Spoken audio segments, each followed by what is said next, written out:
Sorry. That's There better.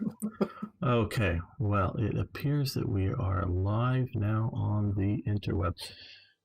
Hello, everyone. This is Gamer1745 here with a lot of the devs for Black Ice for Hearts of Iron 3. Got to specify that because there's now 2 Black Ices out there. And they have recently released a very new version of their mod, and it's caused some controversy, as any major changes will. And so they very much thought it would be good, and I totally agreed, that we sort of come on, have a conversation, and we're already getting Eric, Lum, Martin, Sun, and Challenge Boys here in this chat. And so is the game finally finished? Sun Mingo asks. No, I can answer that one right now. So yes. So they've recently done it, but hey, the obligatory, if you're watching this later, hey, please like, share, subscribe. Want to have you around for more often. And I'm going to let the guys here introduce themselves and sort of what they're doing for Black Ice. Am I really going first? Yes, you are really going first. I sound Okay. like this, so go. Fine. I'm Deathstriker. I'm the second oldest in terms of how long I've been working on this mod, and the amount I've committed has gradually declined over the course of the past 5 years until I'm the sexy face of the operation, tying everyone together and being a diplomatic officer of harmony and goodwill, and I don't know, a consultant. Call me a consultant. Yeah, that'll do. So How about you, Dave? Oh, well, I've been mainly playing the mod for most of the time that I've been around this circle of people. And just recently, like since January, I've started working on the mod. And I just do general event stuff and some stuff on the back end. Just some tools to make the modding the game easier, but the player will not see that. So yeah. Yeah, when things work right, people don't notice. Yeah, it's just some stuff like literally just for us to use, and like, for example, to get all the event IDs that are taken and stuff like that. I program some scripts for that. yeah, so if people get annoyed by stuff, it's the stuff that I added. Because I'm like that. So yeah, by the way, I'm OMG. Oh my god, whatever you prefer. And I guess right now I'm the mod leader or whatever you call it. So yeah, I'm responsible for the most controversial ideas we have in the game, like major changes and stuff like that. So if you want to hate anyone on the team, hate me. Very noble. You don't have to tell us that. I know. No one hates you. You're too beautiful to hate. I'm adorable. I'll jump in as well. I'm AFG. Some of you might have watched my videos on Black Ice. I'm another Black Ice YouTuber. I am part of the testing team now for some reason. And yeah, hopefully you've seen some of my videos about. And I think I got into YouTube as a result of Gamer partially, specifically for Black Ice and Hearts of Iron 3 at least. So yeah, nice to be on the channel and have a chance to say hello. Well, thank you all for being here, very much so. Okay, the first thing, and I just let the audience know I have some questions, and I'm sure it will lead to other things, and we will definitely take questions from the chat. So even Lum can, I'm sure, come up with a question if he wants. Okay, first one. What major things do you want to talk about, to say about to players that are presumably changes in this latest version? What do you guys want to bring up and tell the players? Who wants to go first? Clear up a misconception, a reason why you're doing something. I don't know. What do you want? What do you want to tell the players? I think that recently the biggest fuss was about changing the way unique units are being produced / spawned on the map. I don't know if all people read my response under one of your videos. Actually, Presume most people people haven't. didn't. Yeah. I mean, because So very few people will, even those that fully watch the video. yeah. So I'll try to make it short, so it's not like bloated response with lots of math. But generally speaking, the way it is now was caused by game not being able to comprehend the way models in the game are handled. Like if a unit is spawned with model 3 with this set of text, or model 5 with different set of text, and because right now we have those training laws for each branch separated. And those laws are handled by kind of hidden technologies. The game couldn't assign the proper model to the proper unit with training law.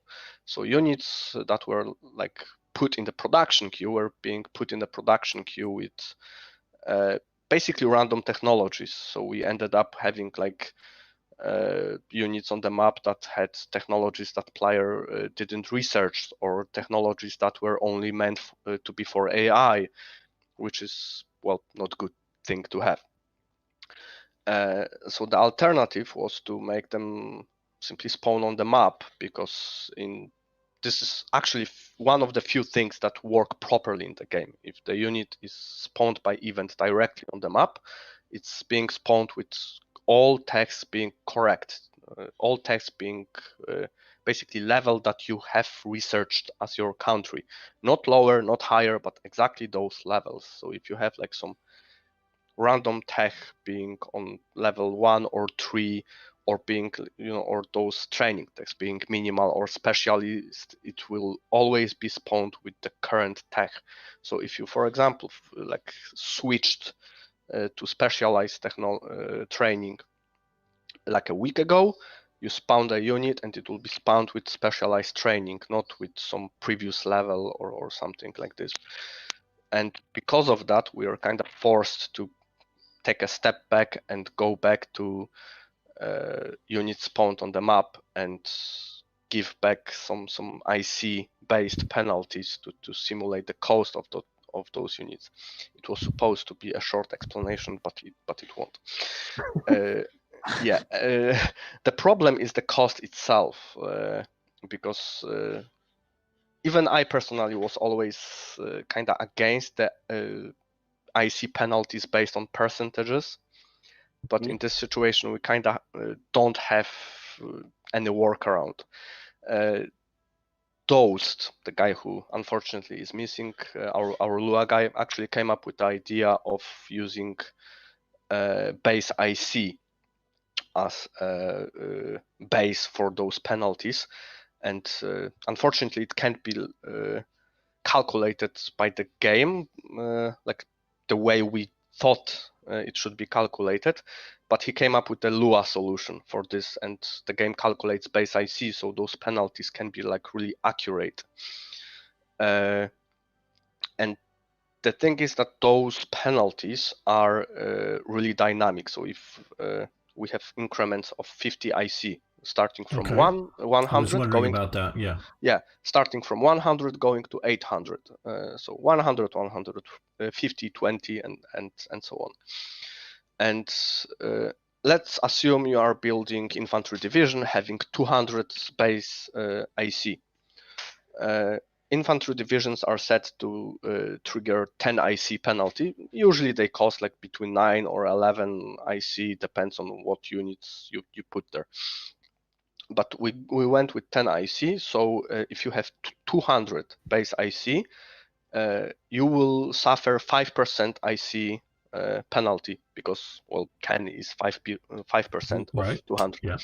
But if you have 400 base IC, this penalty will be only 2.5%. Right. Yeah, and if you have 800, it will be 1.25. So the more IC you have, the lower the penalties will be, because it's simply the lower percentage of your base IC, which is kind of logical, I guess. And to make this long explanation even longer, most of those units, even with those kind of accurate penalties, are still like 60 to 70% cost of the original unit, because the time this penalty is applied for is vastly shorter than normally built unit. So Right, the time penalty, yes. yeah, so in the end, player actually saves lots of IC by spawning those units directly on the map, even if at first it doesn't look like it, because you are losing, like, let's say 50% of your total IC, but in the end you are actually saving lots of it. Right. Now, Sun's asking a bit of a question to sort of show what's happening. Up here, you can see on the screen, there's the 0, which is how many wasted ICs there are. The 154 is your base IC, and the 60 is what it is after, as you can see below it, all of the different modifiers, the pluses and the negatives. So currently with this setting, we have, 6 more IC available than what the base would be. So that's what he's talking about, is he's calculating it off the base and putting in the penalty on that. Yeah, So unfortunately, in the normal like event script, coding script, you cannot access base IC. You can only access available IC.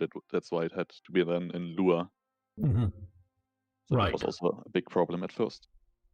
Yes. And now, just from partially or primarily from my perspective, as what I knew I could do with coding in, because I never got anywhere near the Lua stuff, I would have just done a rough calculation and given a cost in supplies and a check for a minimum amount of supplies, and then make it cost that way. That's the way I would have done it. Not that it's better or worse, it's just that is how I would have done it with my skill set. That's fine. One problem with that is that then we have like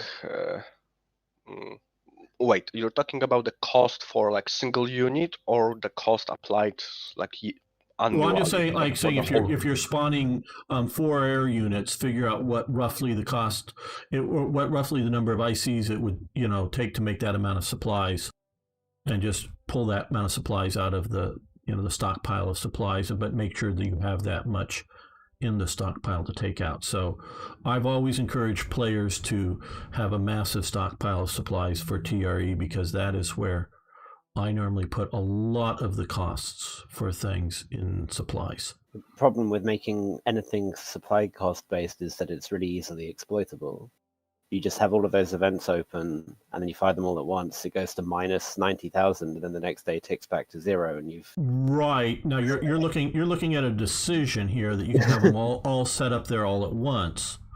I'm looking at because I normally did most of my stuff as an event, so it's going to happen. Yes, you can sort of put it off to the side for a while. Yeah. But you can easily say you need 4 times as many supplies or 5 times as many supplies as for a particular event. So if you fire 2 or 3 at once, you won't do that exploit. And I totally get the exploit that you're looking at there. Yeah, I mean, pretty much, it's always a guiding force behind any decision that we make, is that it's to make things less exploitable for the player. Obviously, like a lot of those things, it comes down to house rules. It's like, okay, you can exploit this, but please don't if you want to have a reasonable experience playing. Well, you can cheat if you want to cheat. Yeah, right. That's doable. Yeah, but we want to make it, especially because a lot of our balance decisions are now based on multiplayer. We want to try and make it into a situation where it's like as neutral as it can be. Okay. Do you guys have another topic that you want to bring up for the players? So I got other questions, but it's just something you want to address. We had some feedback on the ships that were spawned by events, which is everybody was pretty bummed out that you don't get the practicals anymore, and right, we knew about the problem, but we had to release anyways. And and right now it's being reworked in a way, and in this rework it will be like you get a decision again to or the event, whatever, to build the ship, and you will get a ship in your building queue, but it will like not be the real ship. So you can decide when to build it and can push it back for how many years you want. And only once you deploy that unit, you will be able to exchange it in a way for the real unit. And that way fascinating. you also get the but it's laborious. Yeah, so Yeah. having to make a literal like a fake unit in Right. that now exists as its own thing, and which is a problem because the game hates you trying to make new units. And yeah, but that's hopefully Right. a best of both worlds solution. Yeah. Yeah, Well, and practicals are a real thing that people should be concerned about. yeah, especially for ships, because Yeah. for Germany building a unique ship was a huge boost in naval output. So Right. losing those it's actually a big blow. Yeah. Mhm. So yeah. Yes, that's good. Okay.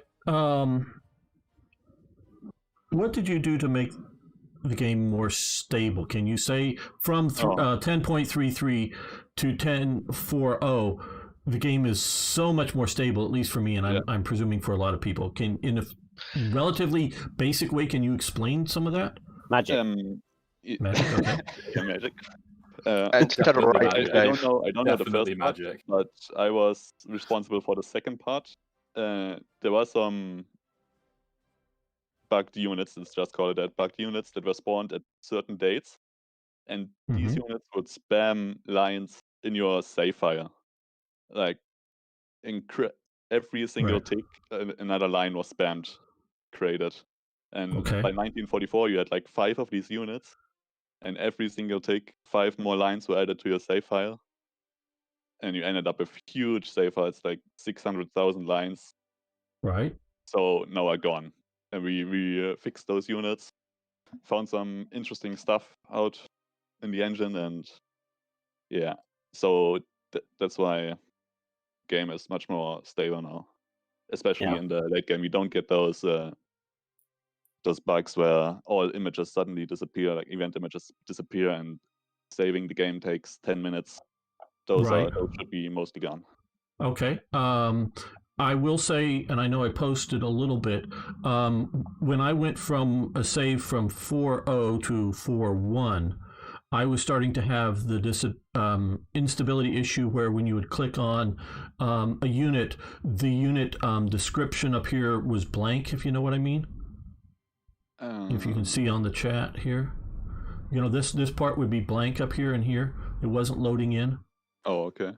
You know, that it wasn't loading in. Only when I went from now I haven't started a fresh game in 4.1, but when I moved the save over, that is the first time I saw this happen, and it happened fairly quickly after clicking on a few units and assigning a few generals. But that's the first real instability that I've seen, and I don't know whether it's jumping from 4.0 to 4.1 with a save or just something with 4.1.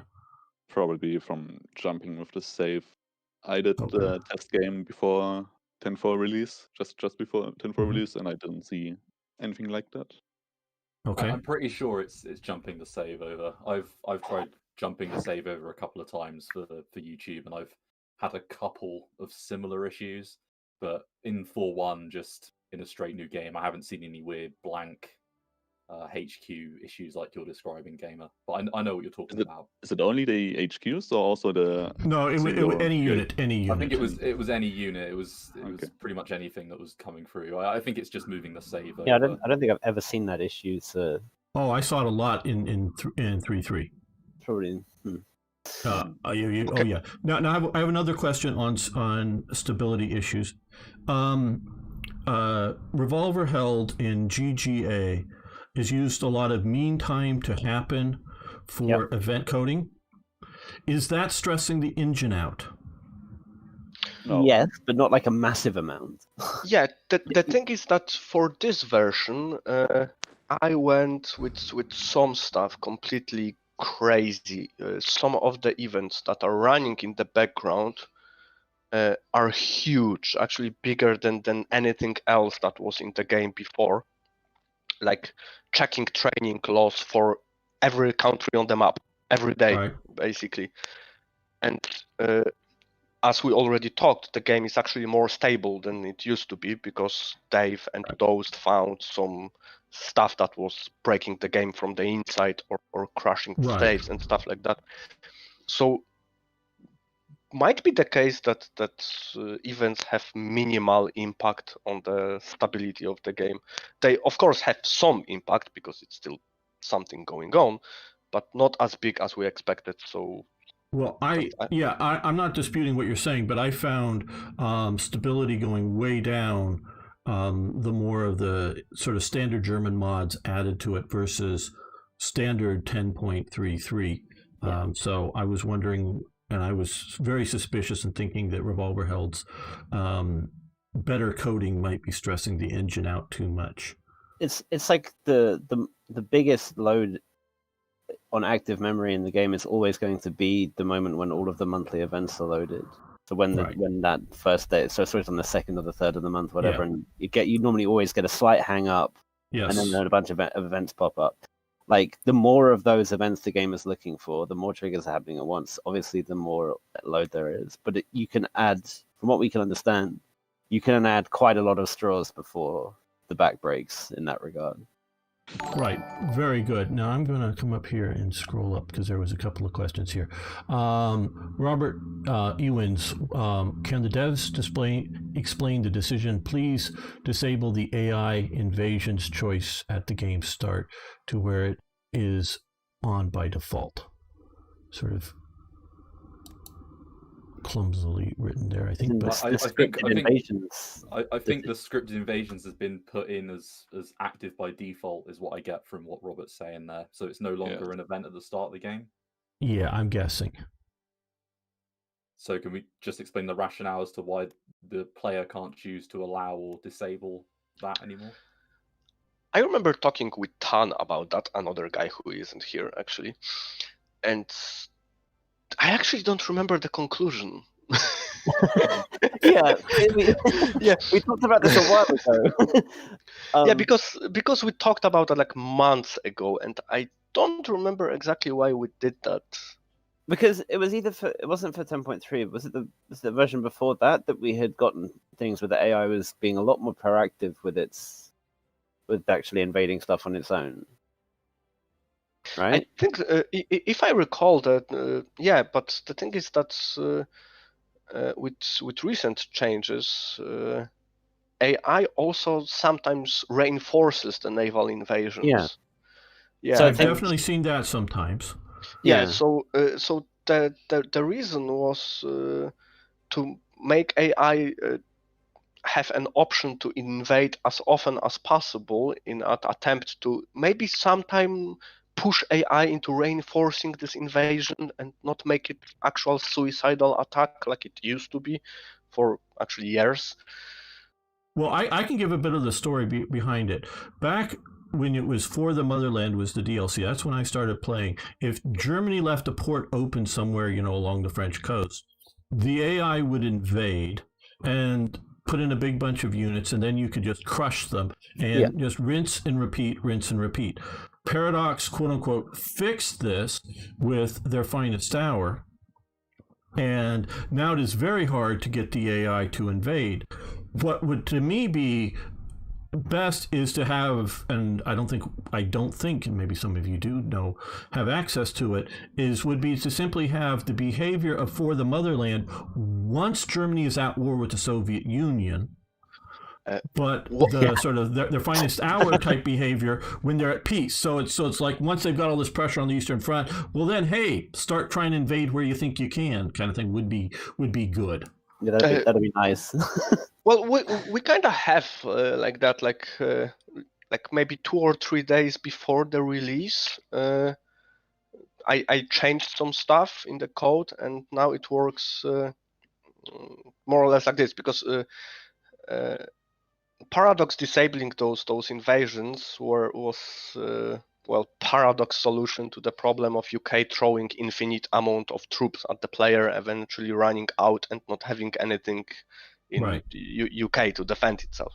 Mm-hmm. We have we did something else. We simply allowed AI to invade only with Marines. All other units have so high weight that AI needs like 100 transport ships to move one infantry division. So it's simply impossible to throw like 15 divisions at once at the player and eventually lose them. So AI invades only with Marines.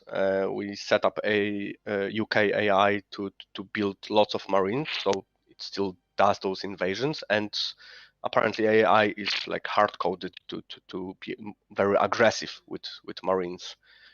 And yeah, and for this, yeah. I've only gotten into so far May in 36, so I haven't really seen a lot. How is Japan doing for its invasion? You know, its initial Pacific invasions. Well, the Pacific invasions is not a problem. The China is the is the sticking point with Japan at the moment. Certainly, that's been the thing that people have focused on most when running tests for this. And what do you mean, not doing it enough or doing it too much? Either it does it in China and the invasions get crushed every time, or it doesn't do it at all, and it just ends up in a stalemate, stuck over Beijing and Tianjin, and it just is in a stalemate for 3 years, and then eventually breaks through, which obviously is not ideal. The AI invasions in China are only useful for pulling units away from the northern front. Yeah. So, but they never succeed in any meaningful way. Right. But I think in my test games, it often was that Japan beat China before 1941. Right. Like, yeah, so that's like the I don't know minimum. what we'll do about that. Yeah, my- the Pacific ones. The reason why, part of the reason the scripted invasions existed in the first place was to allow Japan to be able to have something resembling the historical campaign. Right, because it would presumably the AI would stick most of its combat units into the front line and then go to war and not have anything ready for invasions. Yeah, and what it would do is if you tell Japan, hey, you've hit Pearl Harbor, which means nothing in the game, obviously. Right. And now you're at war with the Philippines. The Japan AI might like throw all of its units into the first port it sees in the Philippines, and it's like, hey, you're also at war with the UK, and it won't do anything. So that's why we need those scripted invasions, really, so we can say it can hit Borneo and New Guinea and Malaysia all at the same time, and sometimes it works out. If we take that option away from the AI, it will put everything in one pile and maybe run a train all the way down. But that's that's not what we want to simulate. Oh yeah, no, and I was talking to one of the devs, or the dev for Warplan Pacific, and he's having to script a lot of the invasions and do that just to be able to make it work. Yeah, and not rely upon the sort of organic AI to figure it out. You can pretty much put it down in summary to the AI needs help. Yeah, that's how you summarize it. I think when we were doing our chat, OMG, to go over some of the changes, a lot of the time when we were talking about things, sometimes it did just come down to the AI needs a bit of help. Yeah, I mean, that's how it's always been. It's like the AI is like a child in a sandbox, and we just have to hope that it will build something remarkable.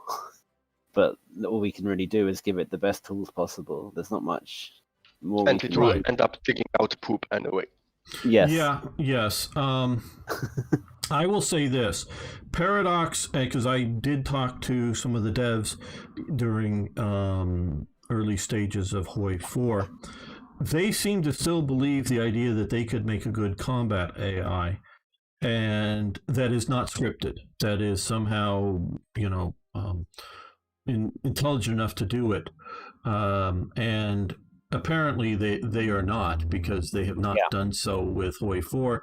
They do I think a really decent job in making big death stacks that move around for EU4 or Imperator Rome or whatever, big armies. But the idea of tactically moving divisions around, or whatever we call them, smaller units, battalions or whatever scale, they just don't seem to be able to do from all current current results that they have shown, and they were really reluctant to any idea. Basically, no, we're going to build a good AI. We're not going to rely upon scripts because scripts the players will be able to figure out and beat too easily.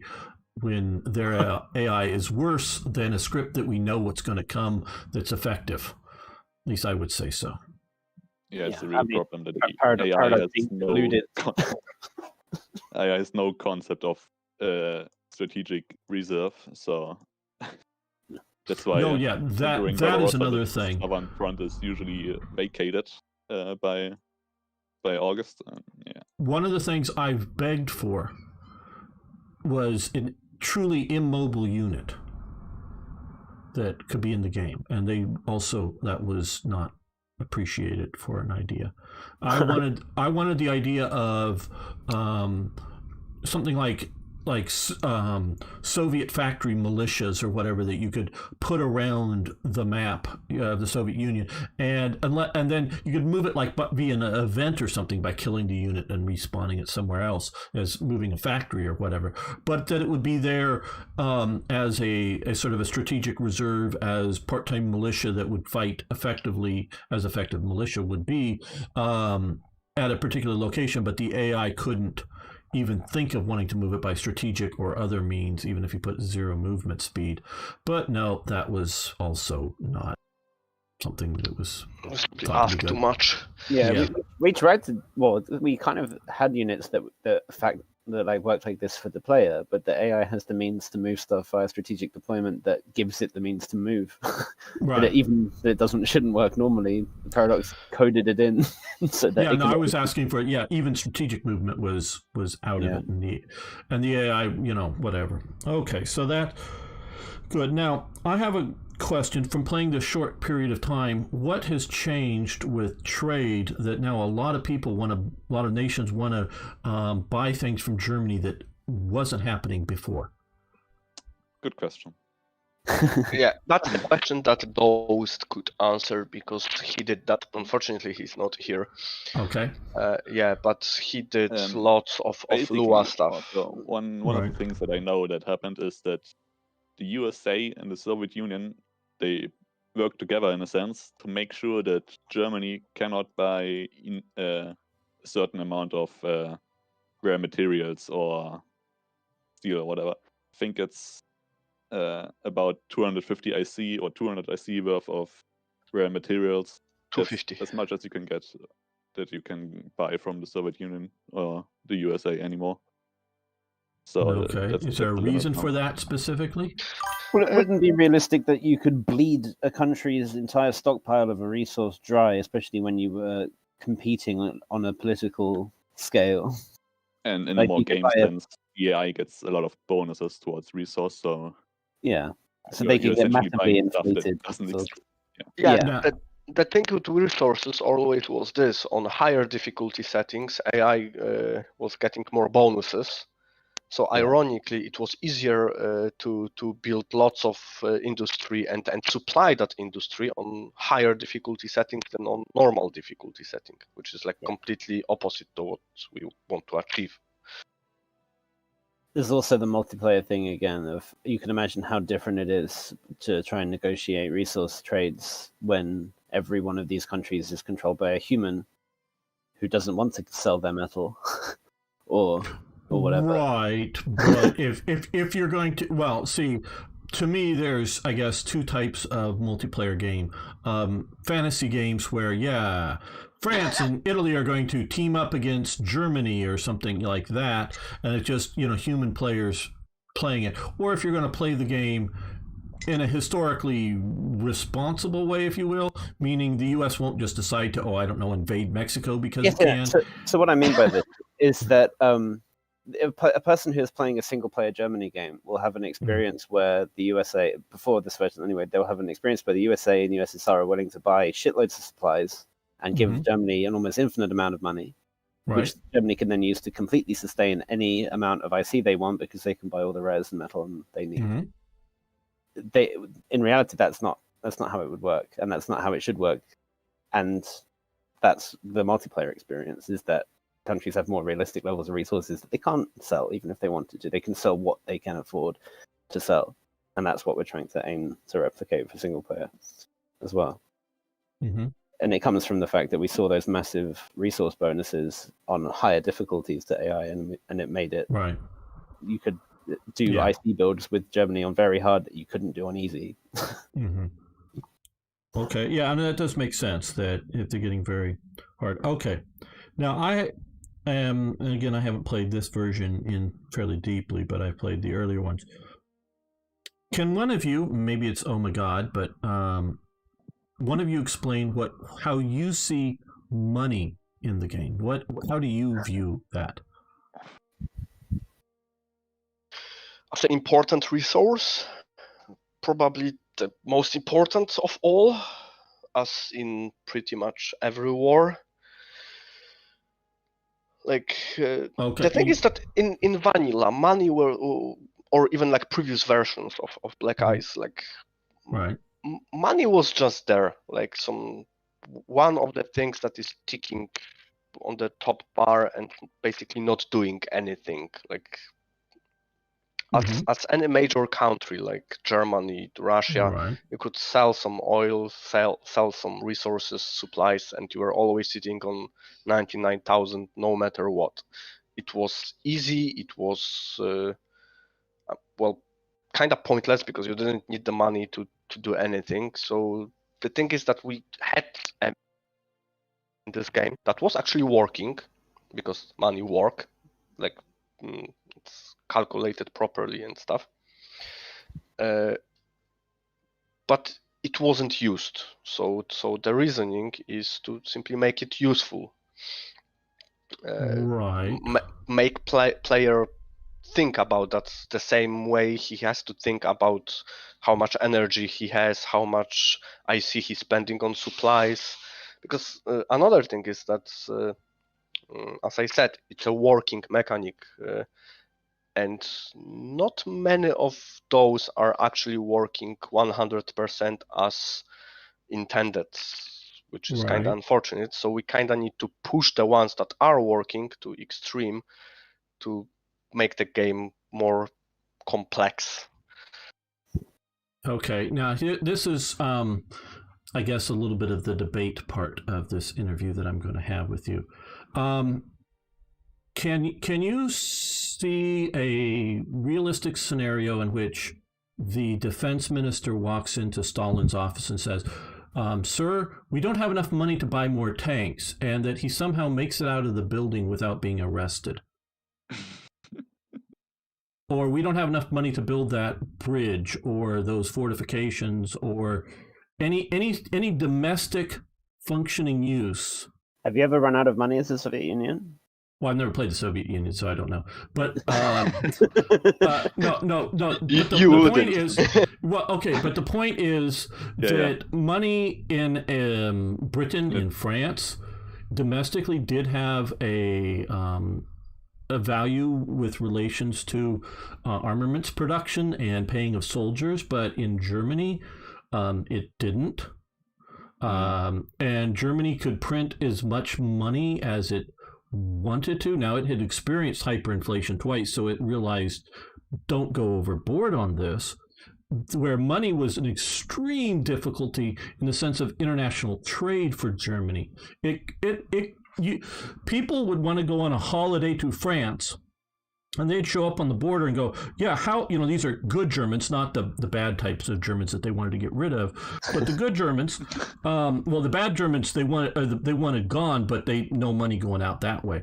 So you'd show up at the border, and you're going to France for 10 days. Great. You can take out 100 marks. What? That's 10 marks a day? No, I can't live on. They literally, that was the kind, because presumably you go across the border and exchange it for French francs. They were that tight of controls. That's why people took a lot of bicycling trips that were sort of camping type things around Europe. Money was that, in the international exchange in Germany, it was extremely tightly controlled. Not just big funds, rich people trying to flee, but even the common people trying to leave that country. Money was extremely tightly controlled in leaving because they had foreign exchange issues. So if you're looking at that money as a hard currency amount, Could be gold, could be like US dollars, English pounds, something where that matters. That doesn't affect internal Germany, internal building universities or building the movie studios or whatever it might be, but it does affect its international trade relations. So I see money as being an immaterial thing for Germany building up its war effort outside, very big for bringing in needed rare materials, absolutely. But anything else, I think it should be immaterial to Germany. Can I just weigh in on this? Sure, one? please. Because I'm very much a bit like Gamer. I think I started out with money as maybe being a bit, I don't want to say anti the changes when they were made, but I was at first a bit like, oh, okay, this is a pretty big change. But after playing with it for quite a while now, I've done every nation on 10.33, I think all the majors at least. And I think the reason, and the dev team can correct me if I'm wrong here, is that sure, there's the historical lens of looking at it, and if you apply that logic to Germany, I think 100% Gamer, you're probably pretty bang on. But there's also the gameplay aspect and giving money a reason to exist in the game. And part of the problem is that you can't have a negative money balance. That is a problem. If you can have a negative money balance, then you can start factoring in things like debt, and then if you have a larger debt, that could impact, money generation and even something like supply generation and feeding in maybe some negative modifiers for resources. But because you can't have a negative balance, as far as I'm aware, I think obviously Right, yeah. that causes a problem with that. So again, correct me if I'm wrong here, OMG, but I think the main reason why you instigated these changes with money was around trying to give money a purpose and building into the fact that at the end of the day, sure, for Germany, it's probably not much of a massive issue. But for Britain, for example, or France, obviously money is a much more major thing in relation to trading with America and the like. And of course, there's the allow a debt system button that doesn't really do anything. But am I sort of on the money there, so to speak? Yeah, to put it in simple terms, you can say that we wanted to give money value. Exactly, give money value and give it a reason for existing. And I think, to be honest, with 10.4, I actually think that in 10.3, I think money still had some issues with it. But I think in 10.4, with some of the changes to, especially the way in which now ministers are subject to building sort of specific buildings for being in specific roles, I think actually that plays quite a good part in keeping sort of a pretty healthy money balance as well in relation to trading and some other things. I think it's getting there, isn't it? I think a lot of these things are still, obviously you're still actively developing the mod and they're things that can be tweaked over time.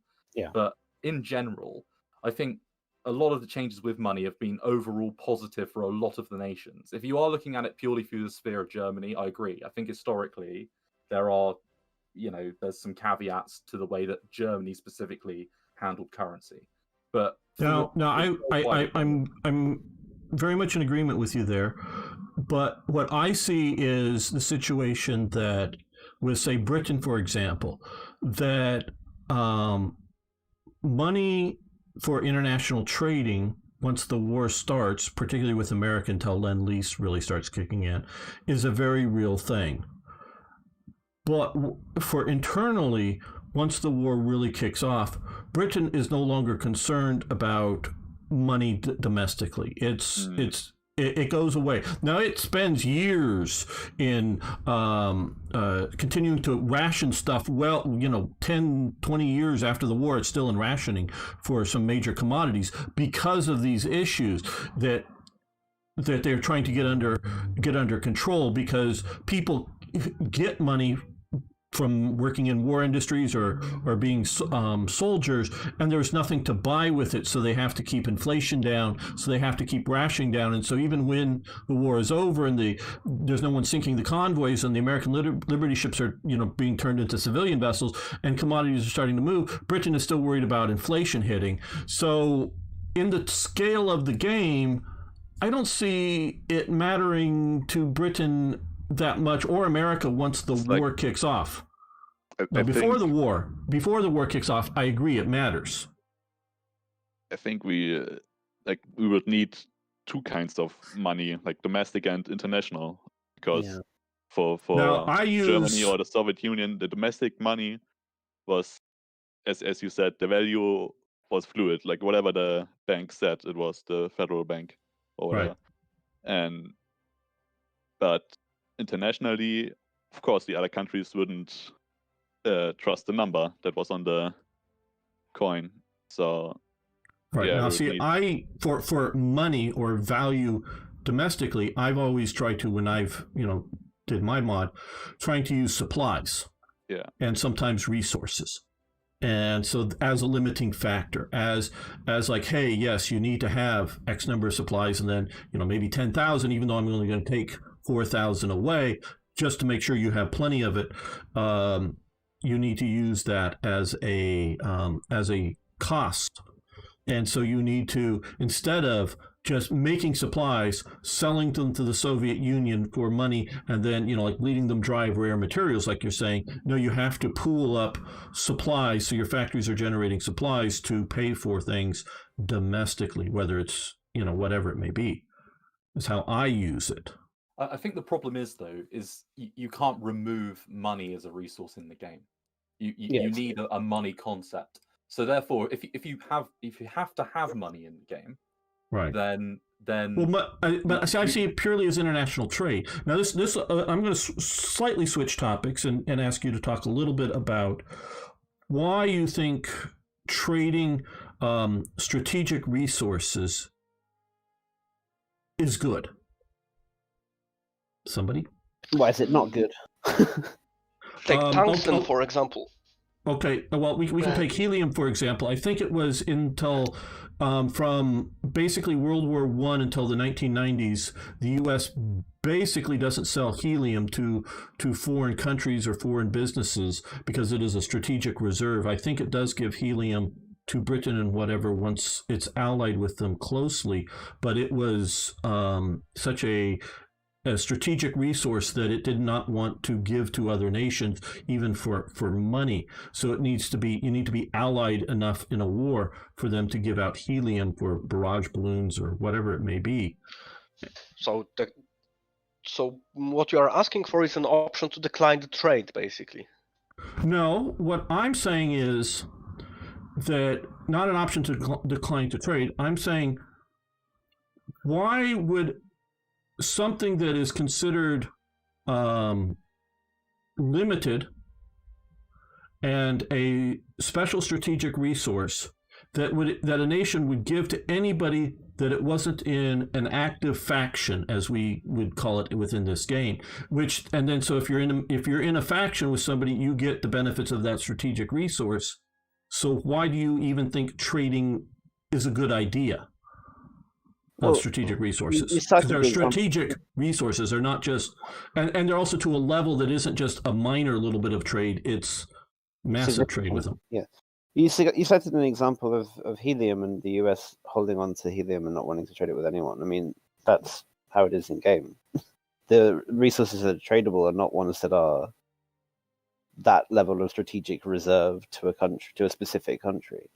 They're available more widely.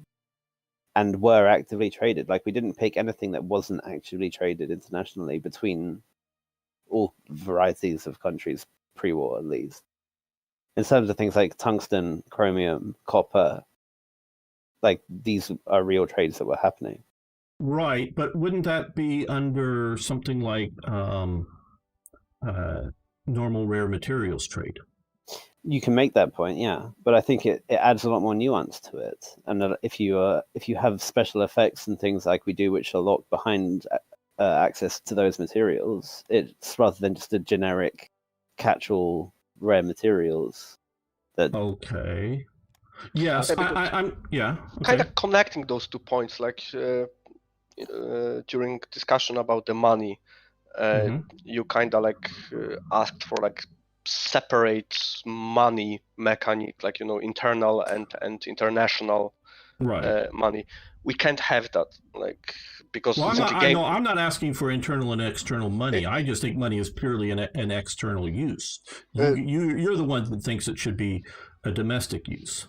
Yeah, but the thing is that, okay, still, we can't have that. What we can have is some kind of projecting resources outside in more way than the game actually was designed for, because resources that we have in the game are only 6, 7 manpower, energy, metal, money, Right. Yeah. stuff like that. But with this, we can add actually more resources to the game than the game initially had, and that's why we have copper, manganese, and adding them without adding option of trading them with another factions, even if it's not exactly logical from historical point of view. Well, it's logical from the gameplay point of view. Well, okay. Let me. I'm going to play a bit of a devil's advocate here. Does that make the game better by adding more detail, like worrying about specifically like nickel or copper? I mean, that's up to the player in the end. If they think it's like, oh, I would like my shipyards to work more efficiently and my naval build times to be reduced, and if I can get access to this resource or a special supply of this resource through a resource trade event or decision, then I receive this bonus. And I feel I think more on a fundamental level. Does having the idea of these details make the game better or just more complicated? If we didn't think it was better, we wouldn't have implemented them. Okay. I think Throwaway Modder in the chat here has got quite an interesting suggestion, just in relation to strategic resources and money. Sure. And the idea of sort of saying, for some minor nations to be able to get strategic resources cheaper based on their leadership in IC. So a bit like there's that small minor nation event where they get more leadership, don't they, if they've got lower IC levels. Could you implement something that would tier the strategic resources? We were already thinking of doing something along those lines, like major deposits, minor deposits, that kind of thing, and making it more accessible to countries with different financial because I think, to be honest, one of the issues that I've always had with the strategic resource system as it is that I do think that some of the prices are a little bit prohibitive for that's something we had thought about before doing. For minors they quite often but bear in mind the financial restrictions don't exist for minors. Like there's no penalty for dropping below 2,000 money if you're a minor. Yeah, that is true. Yeah. Right. Now, just a point of note up here where I'm showing you, you should have a strategic resource of nickel. Oh yeah, we know. Yeah. Okay. You know, and you didn't do it. Okay. Our resident Finn has talked about this a lot. Yeah, but I think we didn't do that on purpose, because it would be another buff to Germany, because Finland at some point will join Axis, and Germany is really the last country that needs Germany buffs. specifically increases the mining production up there for the nickel. I mean that's a very so you're now just telling me that, well, we don't really fucking care about. I'm sorry, we shouldn't go that way. We don't really care about. We don't care about history. It's the game balance trumps something that's very historical. Oh, but we have this other history stuff that we need to have in the game. It depends, because that's confusing. Some historical stuff is affecting game balance more than other historical stuff. So. Right, but this gives Germany its access to its strategic nickel. Why have nickel be strategically important if Germany, who did have strategic access, doesn't? Well, nickel is one example only, but I know it's just one that I actually know off the top of my head. Yeah, keep in mind that we always, like everything that we add to the game, we need to consider how it will impact the game long term.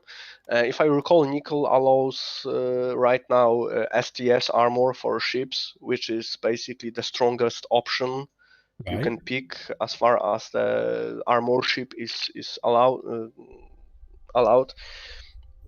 And that question does.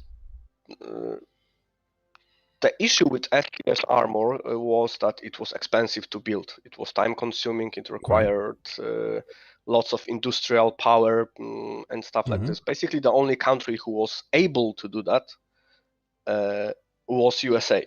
It was the only Okay. country that Right. that used STS steel extensively on its ships. So here you're giving this option by default, basically, to Germany, to the major that never actually had access to it. Plus, you are buffing all its ships because it applies to all ships. This bonus. And it might cause game balance issues in terms of German capital ships completely obliterating Royal Navy within months. Okay. So it is But okay, yeah, I hear you, and I don't know how much because I do know the different nations use different armored technology, and I don't know how much it was a technical knowledge versus a resource knowledge, or resource availability. So why don't you give the ability only to the U.S. to have that type of ship armor, and not to anybody else? Because then it limits the player. If player wants to buy nickel from some other country, Well, okay, it wants to buy it from Finland. I mean, it just to me seems like yes, but then it's still you're breaking up there. Sorry, please repeat.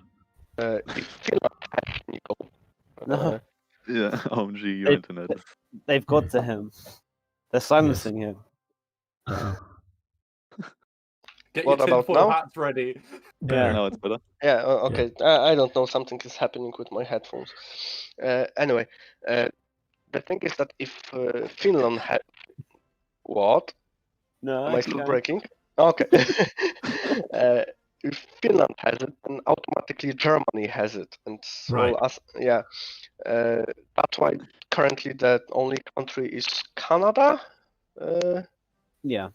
So Yeah. the thing is, I was shilling for Yeah. Finland to get nickel since forever. Like, it's in one of my earliest notes back in version 9 when we Right. first started coming up with the idea of putting in special strategic resources.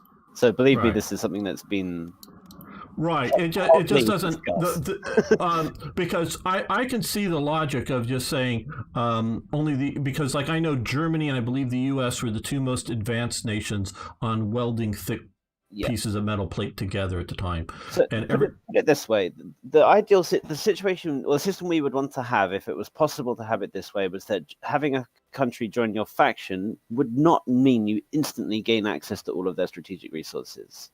Right, but I That think would be that's the hard ideal. coded. If It I'm is, not mistaken. it's impossible. Yeah. We cannot do that. Yeah. So ideally, Finland has nickel, and regardless of whether or not Finland is in the Axis, Germany still has to buy that nickel.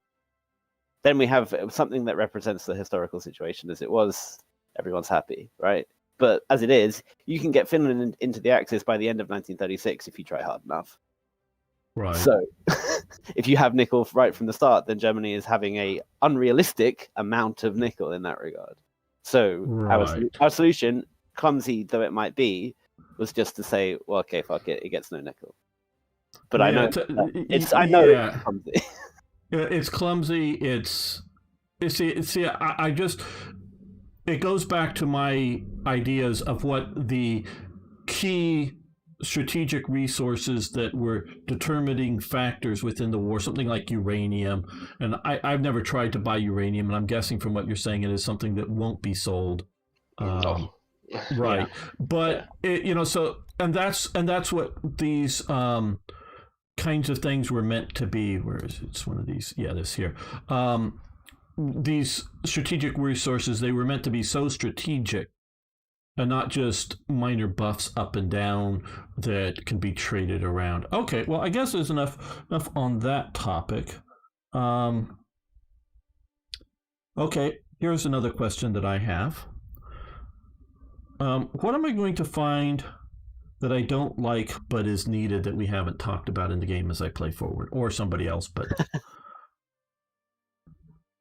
you can say it's needed for, like you're saying, I'm disagreeing with you on the nickel issue, but about what you might not like. I mean, you know I don't know how the you change feel about of the numbers of brigades. Do you know about the change of the number of brigades? Yeah, that you start out with a full list. Is that what you're talking about? 7 brigades is now the maximum. You can no longer research tech to give yourself 8 brigades. Some people probably will not like that because they like having Right. But we don't know. Is there? And I had the question: does superior strength do anything right now anymore? Really? Well, Yeah, it you still need does Unlocks the strength increase technology. Okay, so that's it. Yeah, I figured that was it. Yeah, I saw that. That's it pretty much. Mhm. Technically speaking, maybe we should simply remove that one technology and allow player to do whatever he wants with the strength of his brigades. Yeah. Because it is kind of pointless at this point if it doesn't unlock superior firepower anymore. So yeah, maybe that one has to be actually maybe work changed. some more strength related stuff into the superior firepower doctrine instead. Yeah. It was something that I was thinking of feeding back at some point, to be honest, was that tech seemed superfluous in its current. I mean, it's always been kind of redundant. It's always just been a barrier to entry, hasn't it? I think just to stop you from making massive units right from the start of the game. Am I right? Yeah, that's or just limiting it to certain countries. Functionally. Yeah, but it's also a bit of a trap because there's no point in researching strength increase for anything other than main brigades. Yeah, that's true. It adds literally nothing. So right. yeah, maybe it needs to be relooked at. But anyway, quite honestly, I've never paid attention to these two things here. You find yourself paying attention to it I mean, again, correct me if I'm wrong, but the Soviets, that's one that can come quite important in that one, or at least it was in my campaign when I played them. Yeah. Right. Or playing as the Soviets against. So I like your instead of hiding the tech changes for the mixed brigade type things, you've now shown us what the effects are here. That is a really good thing. Yeah, but this actually caused some confusion because those bonuses are handled in a weird way. Like when you have upgrades from one type of artillery to another. Let's say for armored support, you have artillery upgrade and then you have self-propelled artillery upgrade, and it gives only minor bonuses comparing to normal one. And we had few questions about that on forums. And to clear that up, it's an additive bonus, so you get both. So you have artillery bonus, and then self-propelled artillery increases speed, gives tiny bonus to some terrain and soft attack, which at first doesn't look at much, but it's simply upgrade from artillery to self-propelled one, and it applies to all anti-tank versus tank destroyers and stuff like that. And but it's just good that players can see this. I don't know if there's any other tech. Does anyone have any questions out there in chat about the different techs? What about text? There are other questions popping up, it seems. Yeah, nerfed sourcing rares building. Why?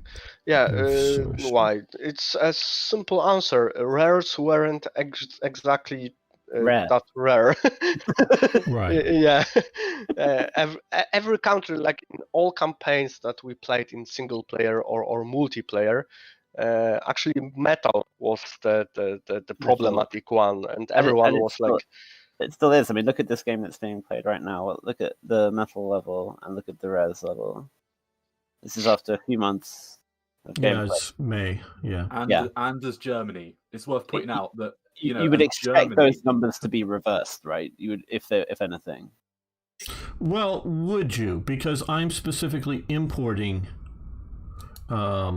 rare materials from various nations. True, yeah. And this is only after a few months of that trade, is what I mean. It's still quite a lot. Right, yeah. And I'm not importing, I'm actually exporting steel. As you would expect. So, yeah. And Germany definitely had a steel limitation problem in World War II. But if you just specifically rather than just looking at the stockpile, so if you take the trade impact out of it, so then look at your metal supply and look at your rare supply. obviously, it's a balancing act, isn't it? You Yeah. need to, with Germany, you're going to expect Germany to have less of a rares because a lot of the reason why Germany did a fair amount of its moves during the war was to do with rares and its metal supply. So it should be that rares should be rarer than metal, as a basic rule, I would say. At least, coming back to the historical standpoint that we were talking about earlier, I think from a historical standpoint, Germany, its rare supply should definitely be lesser than its metal supply.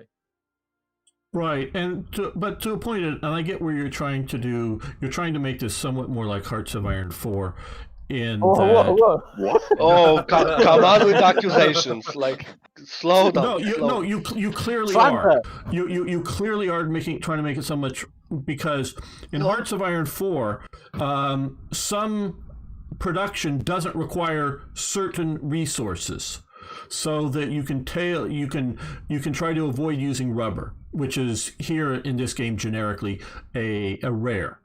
And so rubber, whether synthetic or natural, you can build rifles, say, and you use up 0 rubber in Hearts of Iron 4. What you're trying to do here is by having bonuses and sorry, I do not know all of these. I've not dug into all of them, but I have quickly looked here. But have some of these various effects, efficiency of production of various things, that you're trying to make it so that, like, an ammunition here is what I was looking for. Certain resources are down here, and because you don't have copper, basically, I gather, you have 10% negative to metals for ammunition shortage production, and so that you're trying to simulate what they're doing in Hearts of Iron 4. Clearly. Yeah, that's the best thing actually about Hearts of Iron 4 is the different kinds of factories that you're building. And you're producing equipment and you're training units. That's wonderful in Hearts of Iron 4. It's unfortunately not how Hearts of Iron 3 works. Right. And so, you're trying to do that. And I saw what you were doing here, and at first I was wondering why this wasn't working, and then I finally read down to the bottom in the copper situation, and yeah, I get it. Copper is useful, but neither does the Soviet Union, and Germany did not have access to any significant amounts of copper. I know that. Yeah, that's why they don't in the game. Yeah. Yeah. Well, they just use, as you sort of get back to mild steel, junk steel, to make bullets and casings out of, to get around that. A lot of the consuming of copper. They just did it differently, but yeah, they did it differently. But yeah, they were both using metal casing, or iron-based casings for their both bullets and the projectiles and the cartridges, made out of mild steel to keep the wear down to a minimum on rifles. So okay, trying to think of what else here. Okay, why the minister building situation? And I'm not saying it's bad, wrong. I haven't experienced it enough to have an opinion one way or another. But why this? I'm just going to cut in and say that I've played a little bit further, and I've played a couple of different games now, and the minister building system is great. It's once you get used to it, gamer, I think you'll be on board. Yeah, I'm not attacking it. I'm just trying to understand why over something else. Well, I think when I was doing the dev update with OMG, when we were talking about it, one of the things that came up was by trying to add some more laws to the game, and by adding more sort of ministers and more effects as a result of ministers, it's giving the politics tab again more of a reason to exist beyond just setting up the politicians at the start of the game and maybe changing them when the war starts. So rather than one change every year now, at the turn of the year, you're getting a chance to effectively set your budget and set what you want ministers to be doing. And different ministers that you put in place will give different bonuses. So what I did in my game that I'm playing on YouTube at the moment is I set all my ministers at the start to try and get as many research facilities as I could to boost my research as quickly as possible. And I did Now, that by let me picking... interrupt. I want to interrupt quickly. Is there a place that I can quickly see what ministers? Yes, it's at the start of the game when there's a decision, like a tick decision, where it tells you what each minister does. Right, and I clicked on that quickly, and skimmed it. But of course, as 99% of the players will not retain that information later on. Have you published? Dig it up somewhere. Have you published a link to it or something and put a text file so that people can download it and refer to it mid-game without? Most of them are pretty obvious, to be honest. Let's take armament ministers, for example. Well, you have resource industrialist. This guy, of course, will spawn resource buildings. Single engine aircraft proponent, take a guess. Another Goering one is what I'm guessing. yeah, I have German campaign open. Okay, military entrepreneur. I never could pronounce this word. Entrepreneur, yeah. Yeah. Well, this one will spawn. Okay, this one is actually like shady when it comes to figuring out. But you can see 4 bonuses: air build speed and land build speed. This one spawns, if I recall, small planes and small arms factories. If I'm not confusing something. Small arms artillery. Right. Okay. Oh, okay. I still think you ought to make a text file somewhere Yeah, for the people event to or download. the decision is available all game until you choose to disable it. So either you keep it on the whole game or you disable it because it annoys you. Right. Yeah. Well, people will just disable it because it annoys them. Well, then I mean, it's their fault. No, well, no, don't do that to players. No, you should. Yeah, no. Good developers make a complete manual on how to play their game, and you haven't done that. So, Hey, well, I wrote manuals for years. I'm right, done with that. Yes. I mean, so a simple sheet of what jobs or what ministers give which factories. So is this going to be a problem with the idea of having Hermann Goering as armaments minister during the 4-year program? Well, and not being able to change him during that? This thing requires still some working on, like either buffing the 4 years plan or rebalancing it, like, or potentially making another ministers better to kind of encourage player to use different armament minister. So again, it's a new mechanic, so we also need to figure some stuff out. Like right now we basically all agreed on buffing science ministers when it comes to spawning research centers, because one being spawned every like 3 years or something is not worth it. I mean, well, I like the science minister idea, particularly because if you want to focus on air or naval or ground, that seems like a to making it sort of more like Hearts of Iron 4, to have a national focus of science research. Well, it's true, is it not? And so, I don't know. I didn't touch Hearts of Iron 4 in like 4 years or whenever okay, the launch was. Because in essence, a lot of these people were around and in the government at the same time. You're just saying who is the primary armaments minister, as opposed to which current of several because I'm specifically looking at Germany and I know it best off the top of my head, that they would have functionally, until Speer gets in charge, multiple armaments ministers, and even after he's in charge, there are still functionally multiple armaments ministers going on with different priorities.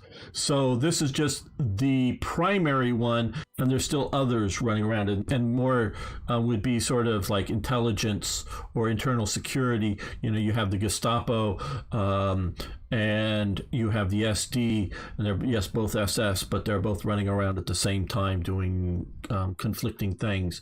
And foreign-wise, you have both the Ausland SS, which are the foreign people running around, as well as the Abwehr running around outside of Germany, and again, often conflicting. But what is the the primary one I get, and by the idea of wanting to switch people out at different times, that's national focus to me by another name. Well, I mean, the only thing I would say is that if you go back to the politics tab, right, already inherently, so for example, you mentioned the armament minister and that being Goering, and therefore it streamlines what buildings you get as a result of that.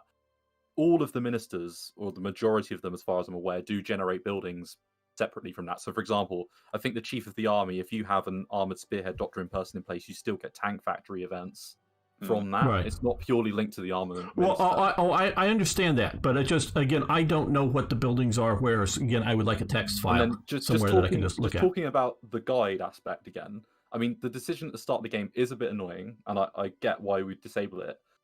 But equally, I think it's the best guide that they've put in this mod so far, is what I would say. Like, before, like version 10.3, for example, I had no idea pretty much how to get any of the additional buildings, like the research centers and stuff. It was completely just, do you know what I mean? It was non-existent.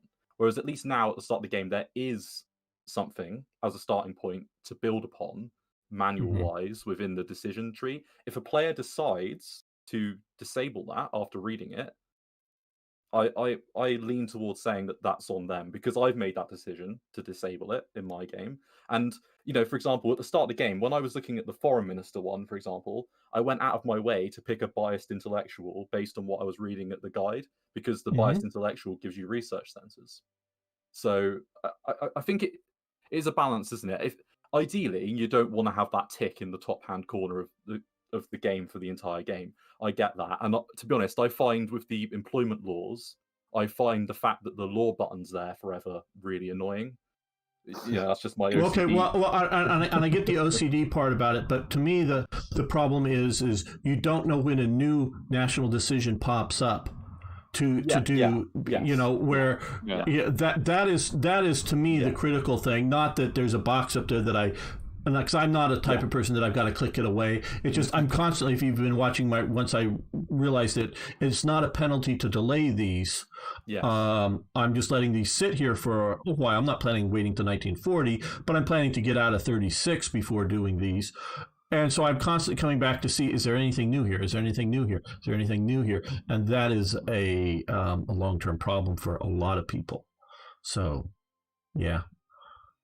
Yeah, I get what you're meaning. I mean, as I say, overall, I think there's still a fair amount that can be done with the politics tab. I mean, on my Discord the other day, I think there was a discussion about fractured governments and sort of, if you pick, for example, politicians that are of a different party from the National Socialists, for example, should you get any negative modifiers off the back of that? Because it does. If you want to have, it encourages your party popularity to have everyone of the same party. Exactly, but is there more detail that can be put in with that? For example, I'm just giving an example of this is the system that's coming in 10.4 going forwards. Obviously we need feedback from people. If the people in the chat want to give as much feedback like I do now, and I try and give constructive feedback, this is an example of something where a dialogue needs to happen, and then needs to be a discussion about what we can do to improve the system going forwards to make it more transparent and more user friendly for the player base. Right. So one thing about the informative decision, I think we can probably just re-enable it every year. Yeah. So that would be useful. But I just if somebody's going to try to play min max on you, if that's your play style. I still don't understand why you should be able to replace Hitler, but that is there anything behind that there? That to me doesn't seem very. That's just because you really like Beck. You just want Beck. As in, why is it possible to change the head of state? Yeah. So it's a blanket thing to be changeable for everywhere. Obviously, you can't do it just for one country. The reason being is that the question is, I made this decision. It was who are you as the player when you are playing Germany? Are you Hitler? And the answer is no, you're not. You are some omnipotent entity that is telling Hitler what to do, and consequently, you could, in theory, replace him as head of state if you so wanted. You are not subservient to Hitler when playing Germany. as fun as that would be. Yeah, I understand the words coming out of your mouth. That's good. Yeah. It's a plug. Yes. I just, I get enough people, and again, here's a good way to describe this. You're making this more like Hearts of Iron 4, aren't you? Oh, yeah. Because they have the nice alternative, like, oh, you want to reinstall the Kaiser, or oh, starting in Right, 1936, okay. or oh, you want to have the communists in charge. Well, great, we're giving players options. We will never go that far. Trust Well, me. okay, and I'm not, but you get my point here is that he's a power hungry demagogue, and I don't want him to be replaceable with my mod, because I forget what I've given him a special set of bonuses and minuses. I forget what they are. It's been so long, but I don't. If there's a better person, I don't want the player changing it out, or I don't want. Well, we're just really nice Germany. We're not the evil Germany, so I'm getting rid of these evil guys, and we're going to play as nice world conquerors or whatever it is. You know what? No, you're playing the evil dudes. If you're playing as Germany in World War II, you just accept it or don't play it. That's up to the player, right? Like, I think even that's if up to the player, but it's also up to the game developer / mod developer too. Whether you're giving the player, want to give the player that choice. If the player is, as they are, someone who has complete control over every single aspect of an entire country, then so too can that extend to its cabinet. But I myself I would very rarely switch Hitler out from head of state, even if I am playing him in Max Germany, just because, and I don't want to upset him. No one wants to upset Hitler. Then you are not playing Min-Max Germany if you don't switch Hitler. To be honest, in my latest campaign, again, I debated getting rid of Hitler and putting in Beck because it was the better choice, and I just decided not to, just thematically, because, exactly what you're saying, Gamer. I think giving people the option isn't necessarily a bad thing. I think choice is never a bad thing in my mind. As long as the choice... Obviously, there's a line where you don't want... In Hearts of Iron 3 Black Ice especially, you don't want to be able to sort of, I guess, switch to a communist Germany. Because you're contradicting yourself. Because see, I now you make the mod you want to make. I make the mod I want to make. Players are going to play the mods games they want to play. Absolutely, I'm not saying that. But if you're making a historically based mod, then you want to have historically plausible choices, in my opinion. I think it's plausible, though, that Beck, if Beck had been put into charge of Germany, right, in the early 30s, he still would have done a militarization program in a similar way to Adolf Hitler. It wouldn't have taken necessarily the same steps to war, because obviously Beck was pretty anti the whole Czechoslovakia side of things at the time. But Beck overall, when you read the writings about Beck, he was fairly pro the militarization aspect of Nazi Germany. So basically, what you're telling me is you're wanting to retcon this, or go back to try to redo the 1933 start for Black Ice with this German Civil War. Well, I wouldn't go that far, but I'm just saying because I would say you're not going to have any National Socialists in government if you get rid of Hitler and put somebody else. Now, if you have an event, and I've thought about very much the idea of making some of the assassination attempts on Hitler, a very minor chance of succeeding. Yeah. Happen, and then of course, depending on the time frame, whether it would be Rudolf Hess or Goering, who gets put in as number 2 after the fall of France, then they would take over. But beyond that, I don't see it as plausible. All I'm saying is I can see sort of creative license for example, for if Beck was in charge, it taking a similar route historically. That's what I'm trying to say. You can go back and forth as to whether or not it's plausible. Exactly. You can go back and forth on this. The thing that's being ignored is just, again, it's the role of the player. Everything comes down to the role that the player has in this simulation, because they are the deciding factor that is different to anything that resembles reality. You're not just watching a simulation of the war go out. You are determining exactly what you want Germany to do. Not just like one army, the entire country of Germany, every single aspect of it. And consequently, you are above everything, including the government. I just want to say as if that's well the way that you want to play. Darkstar's got a really interesting suggestion in the chat there. I don't know if you want to read that one, Gamer. Let's see. I think it would be nice if you, Event, would create a member of the cabinet with a specific trait based on the answers you gave. I don't know if that's possible. It is possible. Yeah. Well, you'd have to have a bunch of different ministers. It pre-done, won't be possible, I think. And then have a flag that would enable only one of them to show up. No, it would have to be different.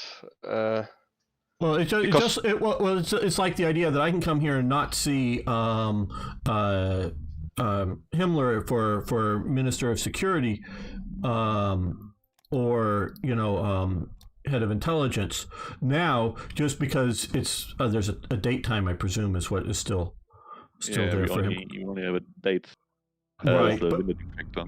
But you mean you can't have a no, just do it is live is dead, and have an event that either puts somebody live and otherwise they're dead, because you can have a minister go disappear because they're dead, and so have all of the other U's, they're all dead, and then just have an event that fires one that makes one alive. Yeah, you can. That's the only way of doing it. It would be a generic like faceless picture, and it would just be called you. Now, of course, players who want to could go in and create give everyone the file name and the details of the file and where to drop it in. They could drop their own photo into that once they have that. Yeah, and then they would have their they would have their Mickey Mouse. Yeah, I'll use my Discord picture. Yeah, or whatever, but yeah, whatever you would use. But yes, the thing is, just one last thing. Coming back to the central point though, which was about politicians and sort of maybe going a bit too non-historical. I think in the chat it's an interesting point that Robert made there about saying you could choose Nazi, Social Democrat, or Conservative. Well, in the case of Germany, correct me if I'm wrong here, but you can only pick right-leaning fascist ideologies, can't you? That's the only real options that you can pick. So it's already railroading you into a historical aspect in that sense. Would it be that much? Well, okay, we're going maybe I'm going a bit too far here. But if you had like a fascist, the DVFP, for example, in charge rather than the National Socialists, that would have probably still led to a war between the Allies and Germany. I mean, obviously, response to Versailles would have been a response to Versailles. We don't want to go down into all the various ways we can tell history, because we're not going to be making those changes, if ever. It'd be the kind of thing we do when we finally feel satisfied with the complete conclusion of development of this game, which is not going to be for a very, very long time. To answer Robert's question, any mileage in a 1933 start date, we tried years ago now. Yes, I know. There was a whole bunch of that we started kind of half implementing. But it was not going to work. The game itself, the engine itself, does not like extended periods of peace. It falls asleep is the best way of putting it in simple terms. The AI stops. The Lua just stops. So we wanted to avoid that, and obviously there was a whole bunch of other things, and it just created way too many issues. We just decided that for the sake of the stability and the sake of having a clear focus area, to just stick with 1936. And it would be cool if we did more sandboxy type things and more options for out history or whatever, but again, that's not going to be the focus.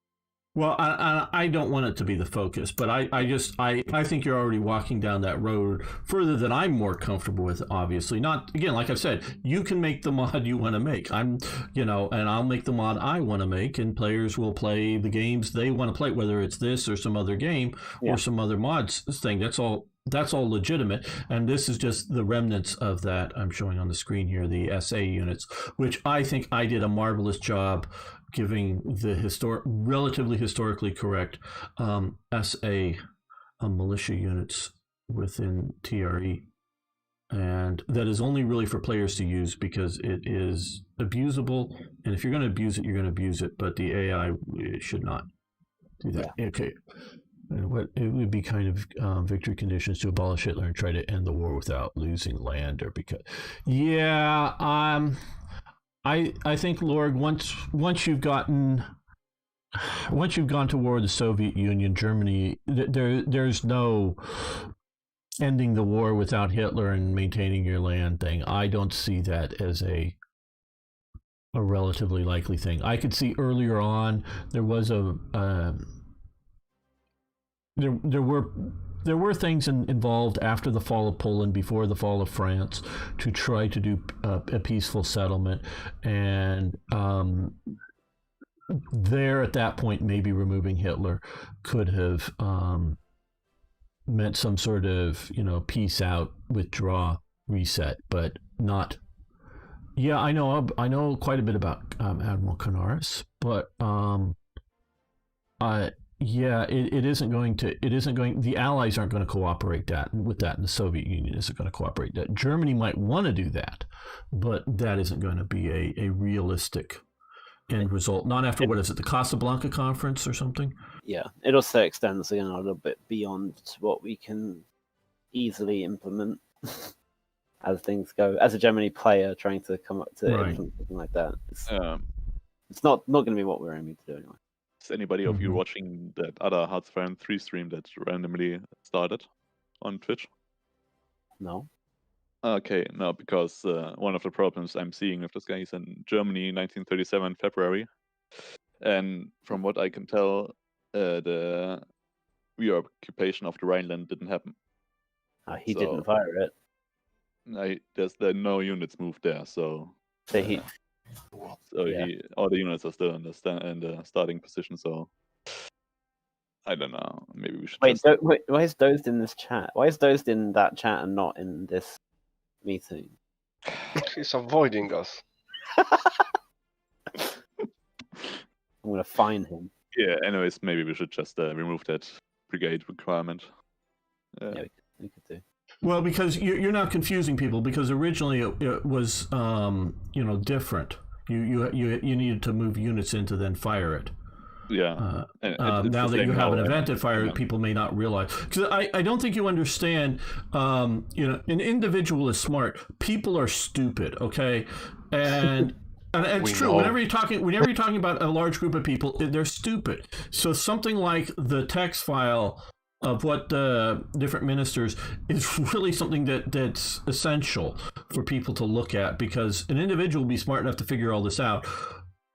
Just so many people wanting to click past things, let me get to the game, and then not realize they're missing a huge section of the game. Yeah, this game it's not for instant gratification. It never has been. Something needs to be there to let them know that by changing ministers, you do different buildings more so than what you have. I mean, this is the most informative version we've had. Oh yeah, no, I've already complimented you. Like having all these special. This is great. More. No, and I remember. I don't know if you remember. This was version 8. Maybe we had a manual around the time I remember that. Yes, the new buildings were added. We wrote this big manual.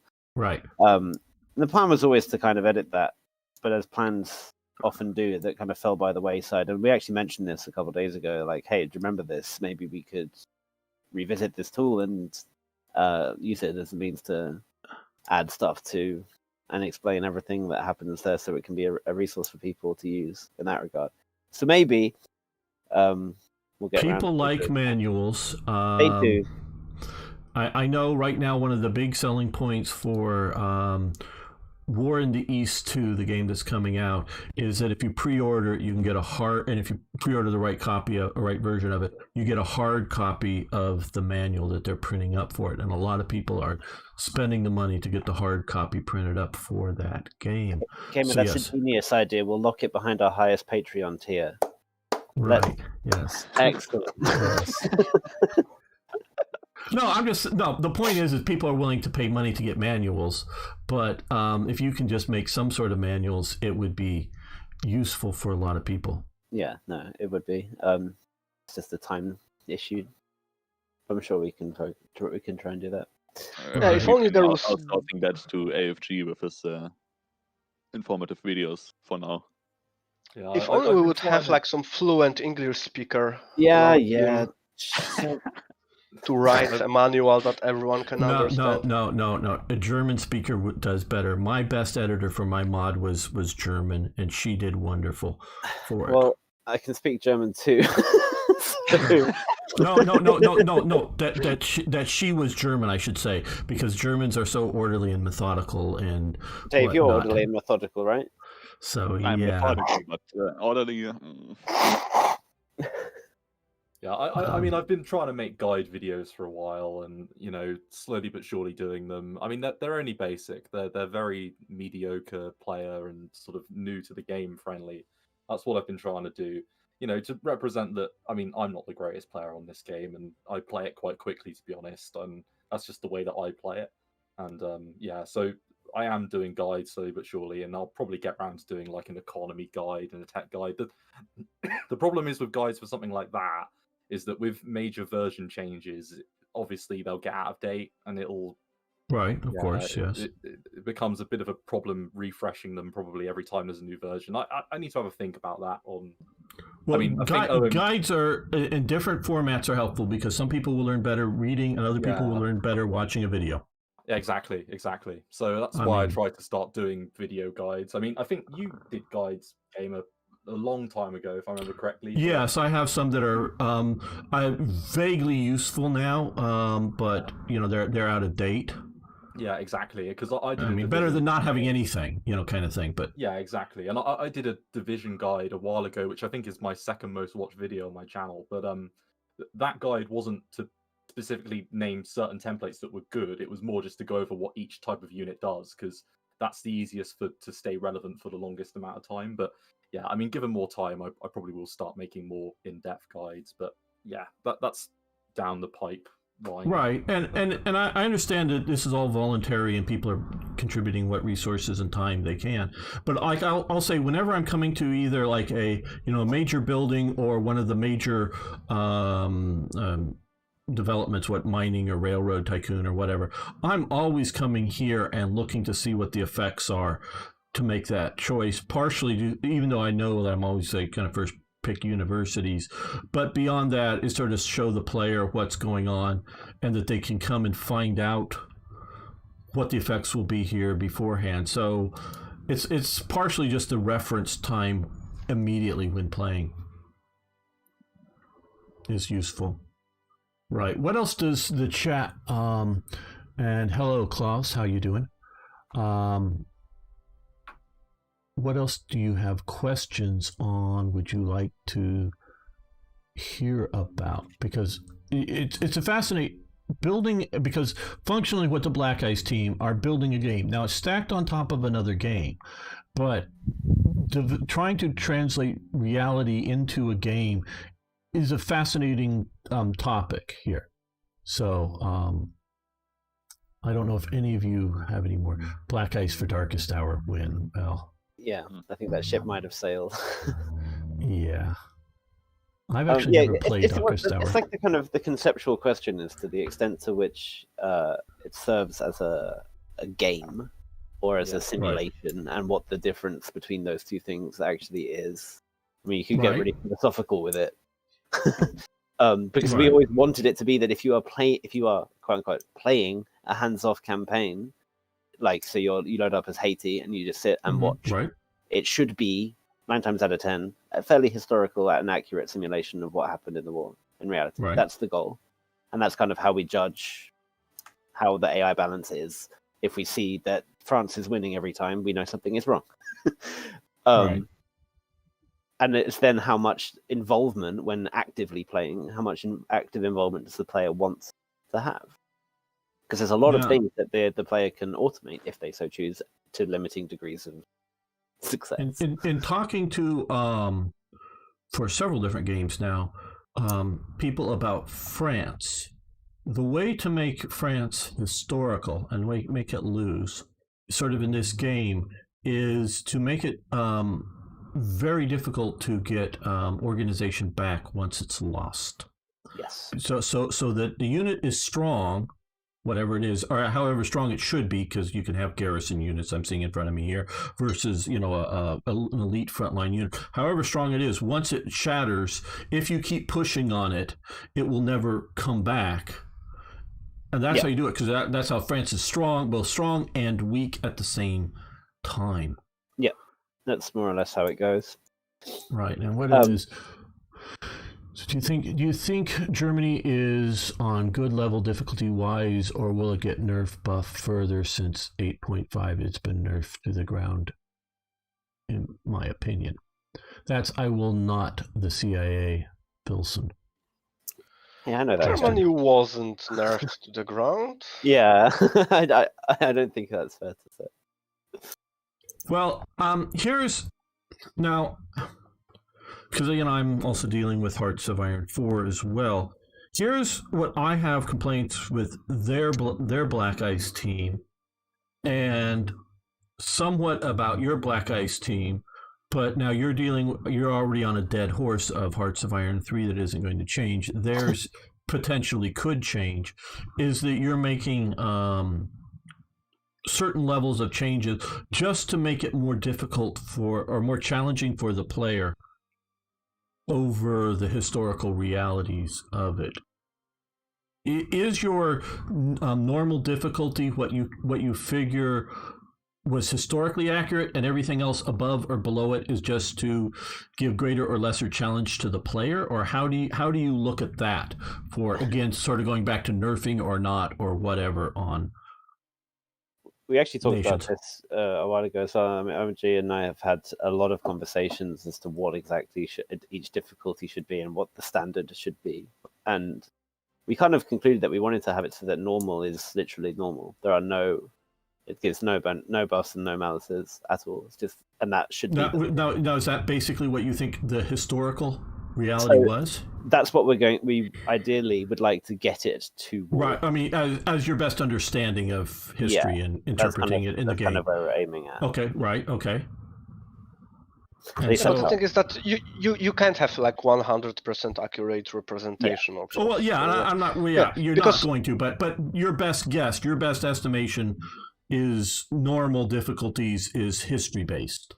Yeah. So normal, in theory, should give a couple of opportunities for the Axis to succeed more than they did in reality. That's kind of the bottom line, I guess. But it's not there yet. That's a concept.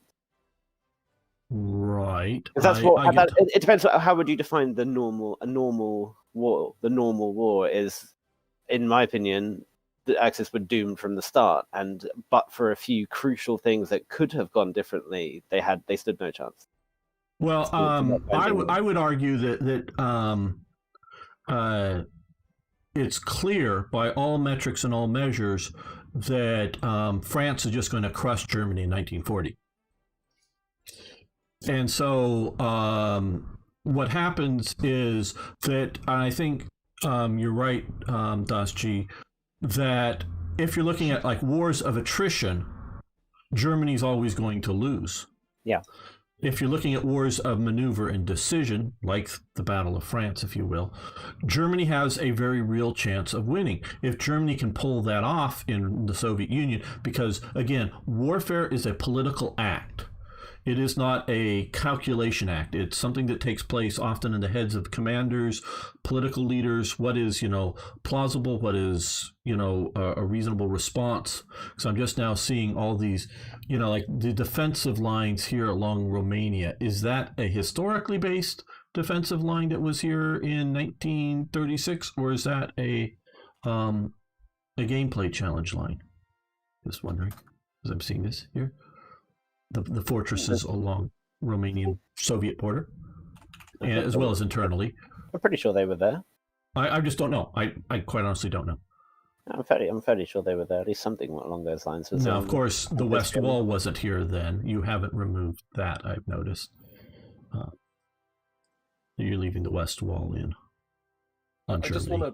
I just want to say, because I think the chat might be getting a little bit confused by what's being said. So, normal doesn't mean that the game's going to be unwinnable for Germany. That's not what DG is saying. what we're trying to say is that normal is sort of the default historical situation, as in try not to buff Germany too much to make Germany a complete powerhouse that can steamroll everything. If you want to play as, for example, the UK, and you want to make the game more difficult for yourself and make Germany, ultra OP and put them on very hard, then that's a player decision just to make the game a little bit harder for them. I think the problem is once you start talking about like historical and relating historical accuracy to difficulty levels, I think you're going down a slippery slope there for just your own individual interpretation of how you think the war could have gone. Yeah. Well, part of it is like production. Should you, because like we've talked, the game doesn't handle well with, strategic depth and strategic reserve. So like if you're talking frontline units, is Germany able to, with a normal difficulty setting, or the Soviet Union, or whoever, to come out with roughly the same size of forces as they did historically? Like, actually more. The thing is that AI performs better when it has lots of units. So by default, we kind of have to allow AI to build more units than it had historically. Because otherwise it will leave huge gaps in the front lines. Russia is the perfect example, and sometimes there's like stacks of units on the border with Afghanistan, for example.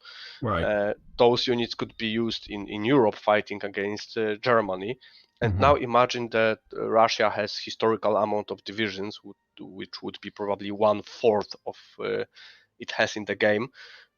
Then you have actual huge gaps in the front line on Ostfront, and that's not good because player being a player will simply move some exploitation divisions and cut off everything in a matter of weeks. This is exactly what was happening in vanilla back in the day, like when you could build like 10 motorized divisions and simply win in Russia in like 6 weeks because they simply didn't have enough divisions to protect victory points. And because of that, we need to allow player to build more units too, so he has actually something to fight with against this huge onslaught of AI units. So yeah, when it comes to number of planes, divisions, it never will be 100% accurate because of the childish AI we have. Right. I've learned that you need to, as Germany, you really, if you want Italy to do anything, take out Switzerland because it wants to stack units along the Swiss border. I mean, it's that kind of silliness. And that's what I just want to pick up on. I mean, my most recent campaign that I did in 10.33 was Italy. And I played an Italy campaign pretty much on the entire basis of trying to support Germany and getting them to beat the Soviets. Now, at the start of that game, based on my Japan campaign that I'd just done, I specifically selected the difficulty of Germany and the Soviets so that the Germans would hopefully do a bit better against the Soviet Union, because I just got fed up with a decent amount of my campaigns that were ended because I was playing as Japan and the Germans weren't holding their own against the Soviets.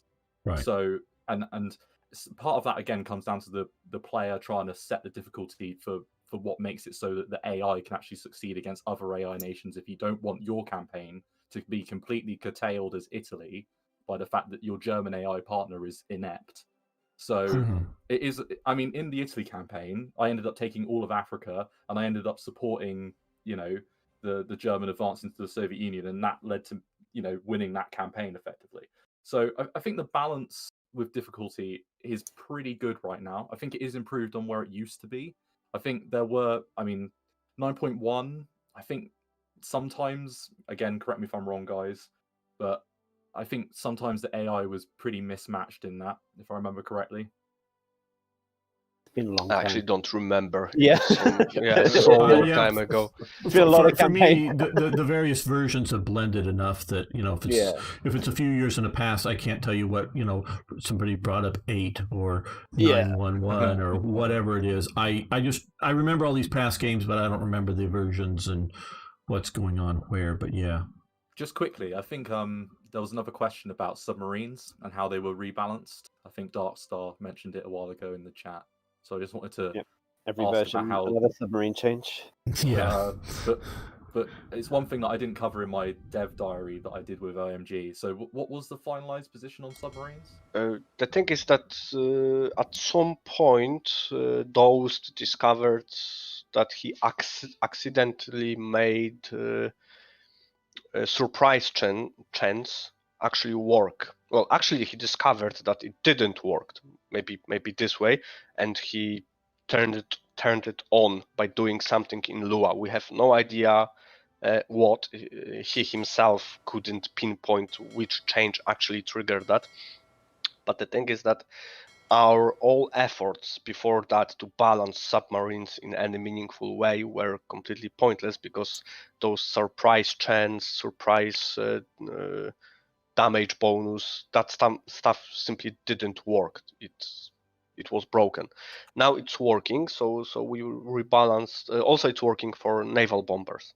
By the way, bombers. I'm sorry, Right. the native speakers will attack me in a second. There's B there. Yeah, so we dropped the final B in bomber. Yeah. I don't understand that in English, but yeah, never mind. Like a British person. That's one way I can tell. I can, even somebody who has a more, shall we say, generic English-speaking accent, when they're a European speaker, they always put the final B in bomber. Yeah, but not British, not Australian, not Canadian, not American. It's the Europeans. Bombardier. Right. I'm not going there. Yeah, but going back to the submarines. So, of course, we can't have like realistic representation of submarines because it's the wrong game. But the idea is to make surprise chance rare but deadly. So once in a while, when you have this huge or small fleet of submarines, even a single submarine, it should have a chance to maybe not instantly sink, but heavily damage even capital ships like aircraft carriers or battleships. And well, this might still not be fully balanced because it's still a new thing that popped up in this version. So there might be some situations when like a whole fleet gets blown out of the sea. I guess the question really comes down to is, I guess, the visibility issue and whether submarines should represent a single submarine or group of submarines. And if there are single submarines, when you put them into an area, does their visibility become too high and then get killed by anti-submarine units? Visibility will need a rework, definitely, because for years we also operated on an assumption that it can be negative, like half of the units have negative visibility, submarines, motor torpedo boats, stuff like that. But I think it's capped at 1 plus 1, and it can be lower, so we actually will have to lower the detection of all other units to make submarines less visible instead of reducing submarines' visibility.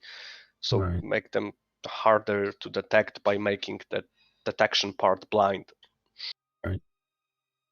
And what Klaus asked about more U-boat commanders, as in more U-boat leaders in the section. Well, one thing it comes down to a point, because I've added a bunch of various, unit commanders of various types, air, naval, on the ground. Is just researching, getting the image and putting it in there. It just takes time and finding a resource. And then what do you do? Just talking about surprise chance, Gunther Prin taking out the battleship. I'm blanking on the battleship name up at Scapa Flow.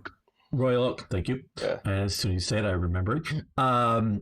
Coming up and doing that, what at the start of the thing, what skill level should he be?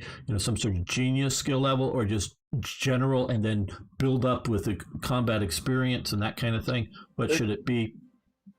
The thing is, in terms of submarine commanders, the skill level wouldn't matter, because the damage they done was like strictly coming from surprise attack, and surprise bonus is so high that it doesn't really matter if you have level 1 commander or level 9.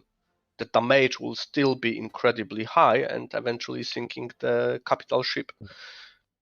Sorry about that. Okay, yeah, so that may not be as big an issue, but still you got to come up with the name and the photo and encode it into I the think game. there's, I need to check the forums. There was someone a week ago or 2 weeks ago posting, or I got it in a private message. Never mind, but there was someone actually doing a submod with submarine commanders. So we might be able to snatch that from him when he Very finishes. good. Yeah. Old Polygon of Old says, thanks for working on an 11-year-old game. It is still my favorite of all time. HoI 4 does nothing for me. Join the club. Yeah. Why do you think we're all here? Well, actually, HoI 4 does something for me, but I don't think how family friendly this debate is. If any digital releases could serve as toilet paper. Well, you know, they've made decisions with HoI 4, and I'm not privy to, I think, or none of the recent ones, but there was a chance there for a while, I really thought, because obviously Hearts of Iron 3 is dead, and it is still broken. They never went with the final expansion of it that they were planning, because HoI 4 was coming out so soon, and then it gets over years delayed. That they should have done the final expansion of that. They could have reworked the AI some more and maybe fixed the supply system. I know they were thinking of railroads and how to implement them within it. But so I've thought that Hearts of Iron 4 is the future. It just needs to be steered in the right direction, but still black. Because I'll tell you, everybody, if it was come down right now, a choice between Hearts of Iron 3 and Hearts of Iron 4, I'm going to pick and play Hearts of Iron 4. But if it's a choice between Hearts of Iron 3 with Black Ice and some of the other great sub-mods for it, and Hearts of Iron 4, I will pick Hearts of Iron 4 Black Ice over it. It needs that Black Ice, and that's what you're all looking at, not the base game. The base game, I think Hearts of Iron 4 wins on the two base games. But that's my take on it. Yeah, well, that's the base game. I mean, the base game of Hearts of Iron 3 is pretty, I mean, shocking, isn't it? Yeah. Yes. Does anyone seriously play? Does an active Hearts of Iron 3 base game player base really exist now? No, I don't think so. But you have to look at it from game development standpoint level. You know, as what they've released and what people are comparing it to. And yes, I would say Hearts of Iron 4 is better. Now maybe limited ways, but is better and has the potential. There's one guy out there who's doing a really good job, Uncharted, all on his own with World Ablaze, and trying to do a good job without going into the detail that the Hearts of Iron 4 Black Ice team is doing. And he's actually a pretty good programming the AI to make the combat AI work better. And he is doing some of that stuff. And there is still potential there, but it really needs a good, dedicated team. And unfortunately, I really think and I don't know if anybody has an update on Panzeroo, since he left the scene, Hearts of Iron 4 Black Ice has gone more off the rails than I think he would have kept it on. I mean, I don't think the guys can answer questions about a mod that they're not related to, really. No, I was just more Panzeroo, if you know what happened. If he has an update on him. Yeah. Well, he had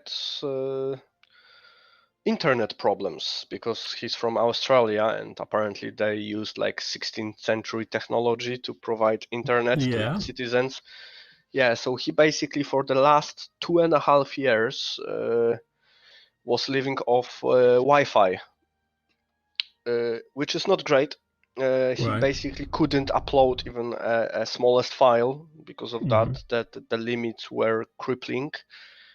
And he was actually in like a court battle with his internet service provider, and this also practically removed him from any modding. And now after 2.5 years, I don't think he's even in the mood or even has motivation. And I just wondered if he had any interest coming back to Hearts of Iron 3. Probably not.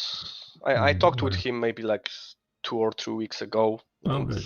I don't think so. Like, if you're out of the modding for this long, then it's kind of hard to come back, especially like, full-time modding, which actually can be really time consuming.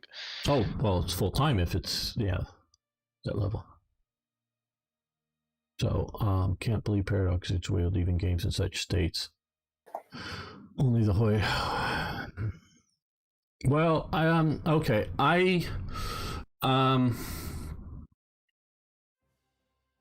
They will tell you that both sales figures and currently playing hours, because they get the metrics Paradox gets on Hearts of Iron 4, it's doing really good.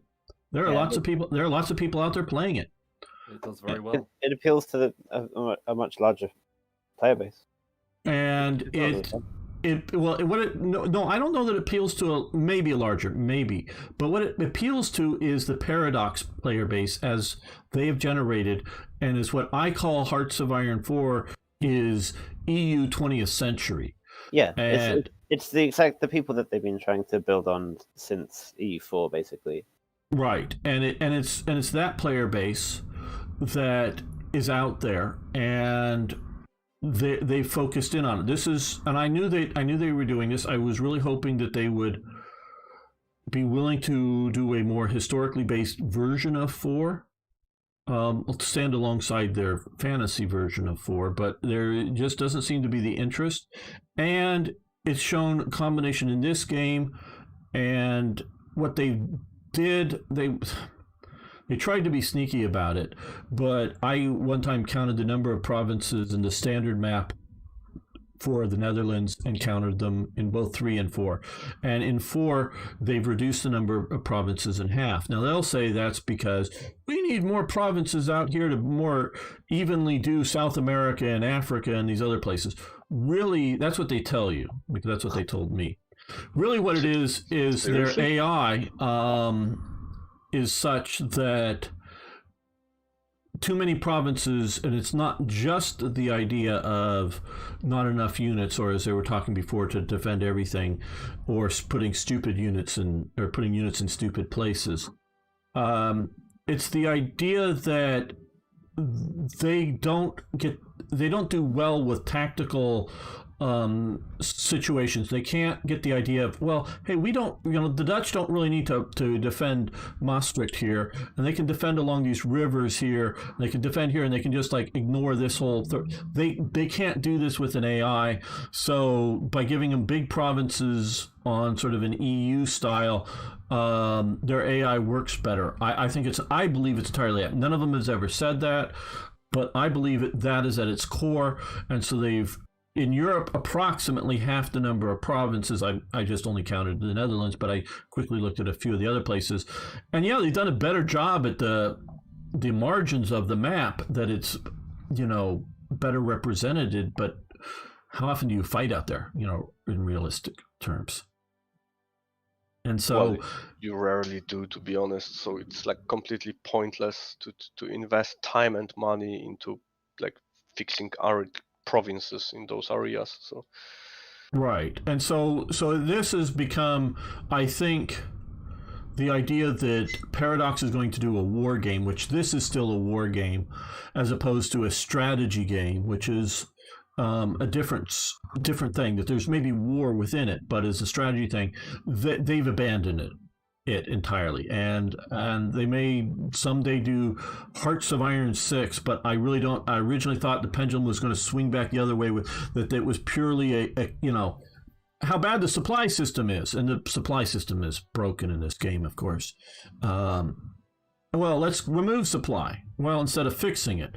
Well, I think it's really just getting down to they're going in a different direction as a corporation, and I know a lot of EU players, and they love their Hearts of Iron 4, and I still looking to try to mod it someday into a good game, because it could be that.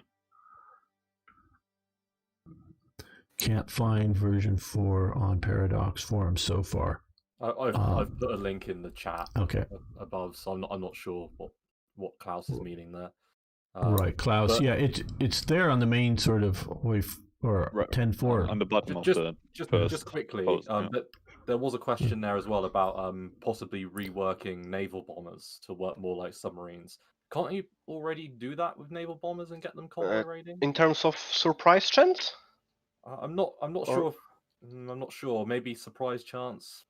Because maybe in surprise general. chance works now for naval bombers too. So they deal like moderate amount of damage during normal attack and have, I think we've set it to like 10% chance of dealing like 5 times more damage or something like this. Does that answer your question? Will, not the CIA. No. Oh no, something else is going on. He's got a different sort of question within. He wanted naval bombers to be able to do have a chance of doing a significant amount of damage rather than doing small amounts of damage to ships.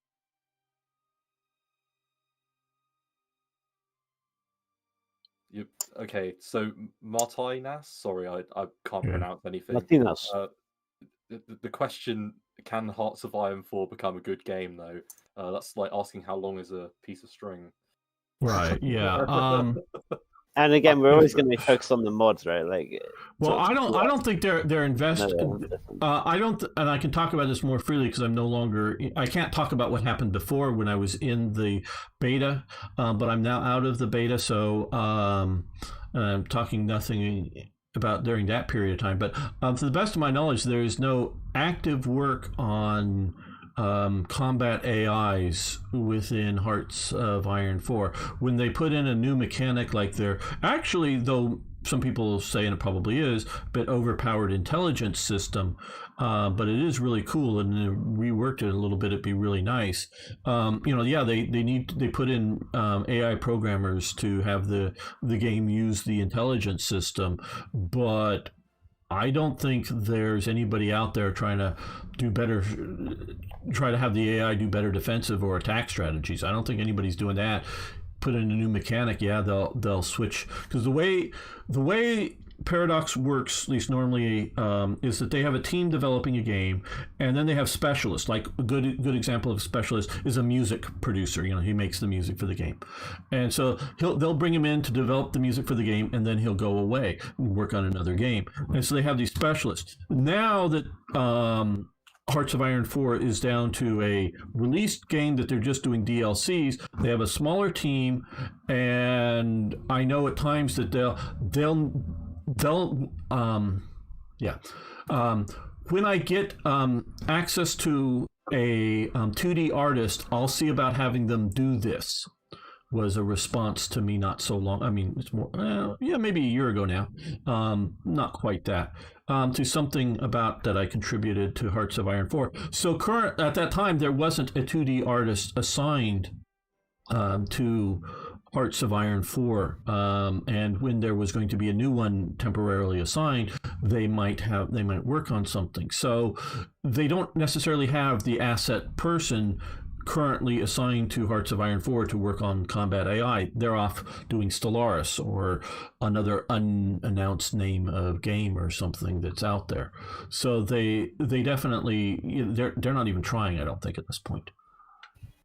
What is the state of like the supply system in Hearts of Iron 4 right now? Is it still like you're supplied or you're not supplied, or is it something? Yeah, that's basically it. That's basically it. There are see, and it's often when dealing with the people there, it's arguing over definitions. They say there's supply in the game, yes, but supply is not a thing in the game. It is an effect in the game.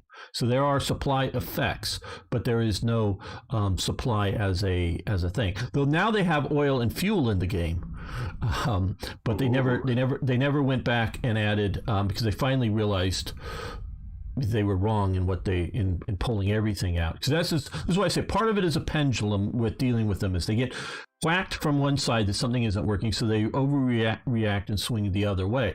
Well, they realized they had to come back and do oil and fuel properly, and not just when you create a unit, you make as much fuel as that unit's going to use for the rest of its life. And so now they've gotten rid of. They actually have fuel reserves around for like your ships that you can have in your port, or you can use them up, burn them up by having patrolling. So it's a really good naval system. I think it's going to be. I think it is better than Hearts of Iron 3 right now. Their naval system. Well, to be honest, naval systems in 3 are abysmal. Right. So. And so this is because I just see so many great glimmers of hope for 4. I'm not saying it's there now, but it could be an outstanding game. It could be. It just isn't. Well, the thing is that I'm 100% sure that all my teammates will agree. As long as combat in Hearts of Iron 4 is based on battle plans and you basically can't micromanage air units, it won't be. Like this is the key part of the game, the combat aspect, the ability to do a spearhead on your own instead of drawing an arrow. I know it's arguments kind of overused, but right. Well, spearhead. So the biggest problem for me is you can draw the arrows at the spearheads, and they have no seeming effect in the game. So even if you were to do the battle plans, they don't. The AI won't keep the your spearhead of armor focused. It'll spread out over time. It just doesn't work. I micromanage everything that I can. Now the air unit, I actually have come to an extent agree that they're doing it better, because you don't really at the sort of god tier that we talked about. You're playing Hearts of Iron 4. Tactically air manage. You manage your air units. You're assigning them to an area of operation. Now they pick, like, one of their area of operation is sort of the Low Countries, and so the air is either operating there or it's not. You can't have an air unit based here operate there, and in some other area you would have to quickly switch out which, is it going to operate over Germany, or is it going to operate over here? And then the biggest one is you can't intercept air units as they would have to go from other units. So even if you don't control the Netherlands, if the Allies control the airspace over the Netherlands, it still doesn't affect Germany bombing Britain as you're flying across. So that is a problem. But the air system, if they solved that, it isn't the worst thing. It really isn't. And it's one of the things is, and I really see is combat takes too long in a lot of Paradox games, compared to historically based events. Yes, we can see the siege at Leningrad and the Battle of Stalingrad, and they're months long or years long events, but most battles are decided in a matter of days, not months, and that is not the case with Hearts of Iron 4 particularly. I mean, just quickly though, I mean, going back to Hearts of Iron 3, is there anything else, Gamer, that was, that you wanted some discussion with on? Right. Well, one of the things is, and I saw brought up a bit on chat in the forum, was invading places like Tibet or Nepal or something like that, and possibly the building effects. If you want to address here weather impact and or other, like desperate defense or other impacts certain buildings might have and how they work in game. Those were reworked for this version. Yeah. Like initially they were basically forts. Giving fort penalty when you attack the province. Right now, there are still forts, but nerfed to like 1/3 on 1/4 of the fort value. So more like a speed bump than actual offensive stopper. But each province that is affected by that stuff also has speed movement penalty for both sides. So it doesn't matter if you're attacking or defending, you are suffering from the speed movement penalty, because snow or mud doesn't care if you are, Soviet or German. So combat during winter is now easier than in previous versions, but definitely slower in terms of area you can cover. Yeah. Okay, so is this going to make Soviet winter offensives not a thing? Oh no, it will be a thing, yeah. Okay. Well, it will make I don't them know. a bit. Do they get special buffs to deal with winter attacks, or? Yeah, basically. Yeah. Well, Okay. yeah. I'm just wondering. Yeah. They get like extra territorial pride, combat movement speed that affects that. So And also like the German bonuses at the same time run out, so you're not beating them in 1-to-1 combat anymore, like you do before. Right. More of an even battlefield. Okay. Good. railways. What about railways? Well, IKB is a bit of a railway fanatic. TRP did release his work that was originally planned to be an expansion for Hearts of Iron 4 that had railways in them. I saw that, like, technically speaking, we can do railways in Hearts of Iron 3. You could theoretically steal his work, but yeah. Well, we don't have to steal it. Actually, I had like slightly different approach than he did from what I saw, because I was like exploring an option. Right. But the thing is that there's not much sense to them in Hearts of Iron 3, because we have strategic redeployment, for example, which is based on railways. Okay, yes. I hear you on that, but IKB and I would disagree, but go ahead. They would make great sense. Yeah, and the thing is that we can make another infrastructure building that would basically work the same as roads. But the amount of work required to do that, because you need to do like railroads for the whole world. If you could make a another building that would be the only way you could do strategic redeployment. You can't. That would, and I'm not saying you guys have access to it. That's what would make sense, because if you really start looking at the Soviet Union and why certain advances and why you don't need to hold everywhere, because you would run out of supply too quickly. Railways would make lots of sense. In Germany or somewhere in Central Europe, there's enough railways running around that it's no longer that much of a factor. But get out into the margins, get out into Africa, it becomes a critical thing, and would be if you could do that. But yeah, I don't know that you could do that. No, you can't, because what allows strategic redeployment is infrastructure type of building, the building that gives infrastructure bonus. The name doesn't matter. And well, to make railways work well as they did, which is also allowing supplying troops and stuff like that, we need to make it infrastructure building, which will allow it to have strategic redeployment option. But then the same will be allowed for roads. So right. Yeah.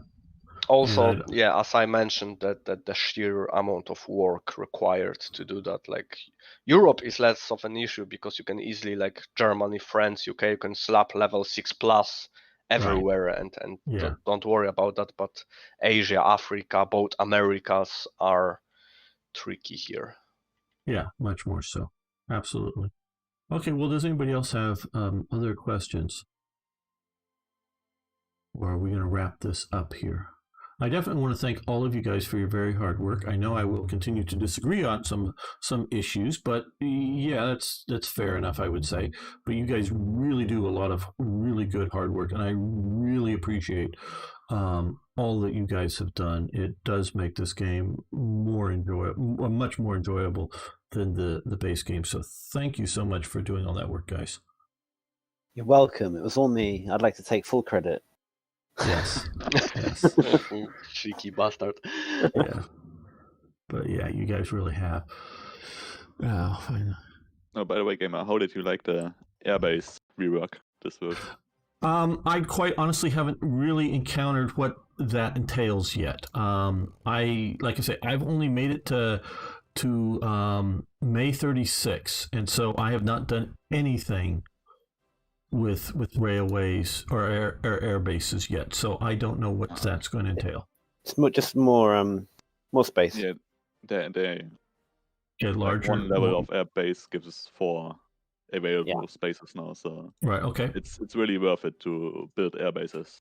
Yeah, at because we your were front. finding situations where, especially later in the game, there's countries have hundreds of planes, and there's only so many level 10 air bases that they can put them in, and even with the air right. base events and stuff, it ends up becoming Yeah. a major Now, I thing. do realize, outside of like these test games that I'm playing now, I really don't play much Black Ice. I play Black Ice with TRE, GGA, the D-Worms, and I think it's GGA adds lots of air bases to Germany in particular. So, yeah, it's not normally an issue for me, but I could readily see it as an AI issue. Do you guys still do the sort of micro US territory in Britain? Is that still a thing? Yeah. Yeah. Okay. Yeah, it's needed for AI and even player. Yeah. I just was wondering if that's still there. Like I say, I have not gotten very far in it. That was part of, my question is, what am I, because no one complains about things they like in the game, but what was I going to find that I don't like? But was there a good reason for it later in the game that I haven't got there yet? I have a thing for you that you will not like is. If you're playing Germany, it will not happen. But if you're playing the US or some other allied country, Germany and Italy will not form Croatia or Serbia anymore, because those places would just hawk all of Italy's units as expeditionary forces, and then there would be like 100 Italian divisions in Croatia. In the meantime, the Americans are entering Rome. So that was one of the things that we had to take out, sadly. Well, on that issue, I noticed in my playthroughs that once you sort of conquer most of the Mediterranean, Italy will stack 4 to 6 deep units along the Swiss border, in the mid-late game. Is there anything we can do about that other than somehow obliterating Switzerland? We can add a strip of impassable terrain along the border. Yeah. That creates problems too. No, it doesn't. It really doesn't, because it does if you want to invade. Well, okay. No, okay. Hold on. This is for AI. It could be AI Germany and AI Italy. And see, again, from my perspective is, I want a historical game, and since Germany and Italy did not historically invade Switzerland, it's only going to happen if player equals AI. You put in impassable borders all the way around Switzerland, and the Allies wouldn't invade Switzerland because they're the Allies. So maybe if you're playing the Soviet Union during world conquest or whatever, but I don't really care enough about that. But so the Allies wouldn't invade because they're too moral or whatever, and Germany and Italy didn't. So if it's now the player might want to invade, so they get to have an invasion ability, so it doesn't happen if player equals for either of those nations, and then if have an event that if you removes the impassable border, would that work? Yeah, we have the same thing in like Far East with Manchukuo. Yeah. Right. It's also a victory condition, and I do think AI can be motivated by victory conditions. So sometimes unchecking Operation Tannenbaum as a victory condition at the start of the game in the lobby before you start a campaign can actually impact that. We can also try and add threat reducing modifiers to the Bank for International Settlements, because that increases Switzerland's neutrality. We could also make it less threatening. Yeah, I've developed in my mod conditions for invasions of Switzerland and building them up, but those are only if you go down to it. Now, I have a good question before we start going too far from Steve here, is would we play multiplayer game instead of relying upon AI? Now, it has been my dream ever since finding Hearts of Iron to finally get the game to where I wanted to play it and then play a multiplayer game. I was planning on, after 10.3.3 came out, of doing that, but it just has not been stable enough, even in the base game, for me to then try to want to bring either some of my usual multiplayer people or get somebody like AFG and a few other YouTubers to have different perspectives Well, from we've the game. been running in-house multiplayer games for the best part of 5 years now, as more, one of like our 7 or yeah something. one of our primary means of internal testing. Right. And I don't know why is it, because I literally, for 10.3.3, to even have the base game working, I would start my computer up, start up OBS, start up the game, play the game for like up to an hour, and then have to leave. Otherwise, I was going to get crashes. I couldn't have my web browser open. I couldn't have anything else open. I couldn't do anything. And I still have a Windows 7 machine that I can play the early versions on. I installed it on there. Same problems there. So it's not the OS. It's not this particular machine. Gamer, it's two machines. Let me cut in. Sure. We barely play the MP game. 90% of the time that we play it is waiting for the game to reload after it's just crashed. We get about an hour at most of constant before there's a crash. I think it crashes every 30 minutes on 10.3. Well, it varies. We've had more stable sessions than others, but yes, there are a lot of sessions. Now, how stable is 10.4? Well, we haven't started a multiplayer yet, so... Okay, well, please, because what I would like to do most of all is to make a series of playing, and of course I do want to add in the other good mods. It's not just TRE, it's GGA and the others as well, and play against human players that make historically based major decisions, like going to war. Now, once you're at war, and if the Allies want to invade Norway, they get to invade Norway, but they don't get to just too much foreshadowing and know that Germany's going to go to war. So we're not going to trade with them, or we're not going to min-max. We usually have house rules along those lines. Yeah, and that kind of thing. That's what I very much want to do, and I don't know yet who would either have, because it would need to be set at enough times so that everybody can get together on a routine basis to make some, whether we do it live or we do it off, not live and then put it out there or not. I don't know what's going to happen, don't know who we can get to, but I definitely am up for it if I can get a stable enough version to play that everybody can, enough of the people can play it and we can do it. And at least have the majors run by humans. I think it's being actively sort of tested at the moment, 10.4, and once sort of we've had a chance to get iron out the kinks. Then I think that'll definitely be an option. I mean, I'd be willing, Gamer, to do an MP game with you, and great. I'm sure there'd be a few other people that would be as well. Yeah, I'm in. Oh, if I got this working, I'm quite honestly, I'll tell you, I'm going to go talk to Ben. If you know who I'm talking about, right? I don't know if he's still... Ben Magnus. Yeah, I don't know if he's still up for doing this or not. Yeah, we were going to have one with him a while ago, but it never, nothing came of it because he was busy or whatever. But I'm sure he was. I think he's moving because he got employed by Paradox. So, so I don't know if he's still up for it. I talked to him. Now it's been more than a year, and I mean he vaguely knows who I am. He's played my mod. I'm not saying I'm any special buddy or anything, but I was definitely going to offer to him. Now, like, he's just too busy or has too many other plans, I don't know.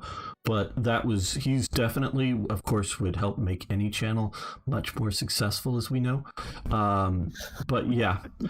And he was probably the only one that I would give up playing Germany as the central one if he wanted to do that. But yeah, I definitely want to look at doing that and give real challenges, have it a realistic challenge playing the various ones. Yes, I know IKB, I mean, there's a lot of people and we have to just work it out, and it'll be partially internet connections, because I'm trying to do some multiplayers with other things. People have lousy internet connections at their home. It'll be their computer systems cannot play, because I know Niagara had to upgrade his computer to be able to play, so you get a new one actually. But yeah, so it'll be who we can work out, who can do it physically and times, and there maybe ends up being multiples of these, and AFG is definitely on the possible invite list if we can work it out. Because I definitely have checked your channel out a few times. I don't watch it, unfortunately. Just I see. It has to be a YouTuber only thing. no, it's no. But if the elite club. But if I had 6 YouTubers and some reasonably big, each playing like 3 of the big majors, boy, that would really turn my channel into something special, I think. So yeah, so you're in the extra subs. You're aiming for that silver play button. I see. Yes, of course I am. I'll be quite honest about that. But I mean, you've got to have the eye candy, right? Which is what I would do. So well, you're not eye candy though.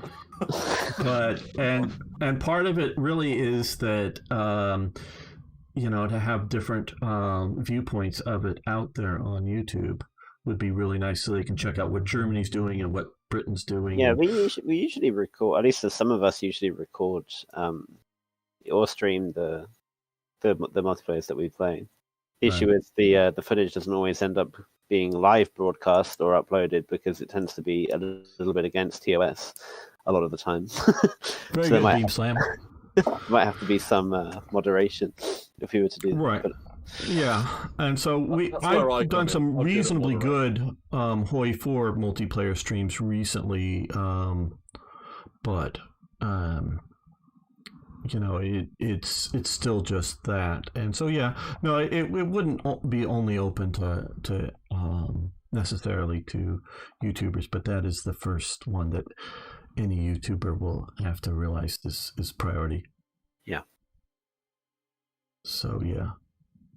Anything else you guys want to say? Robert Ewins is figuring me out in the chat. Oliver Hughes. Check out my channel. You should totally go watch my videos. Yes. Well, post the link in chat. Post the link in chat. I'll post the link in chat. I mean, I imagine, to be honest, there's probably a fair amount of crossover, to be honest, because... Right. But we'll see. But yeah, there's a link to my channel as well. I am Accounting for Games, AFG. That's the shorthand of it. I play a variety of things. I don't have a moderator to... Oh, shit. Hold on.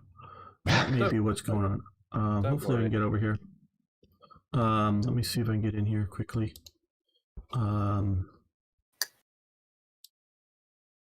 Unfortunately, none of my moderators really showed up today. Don't worry about it.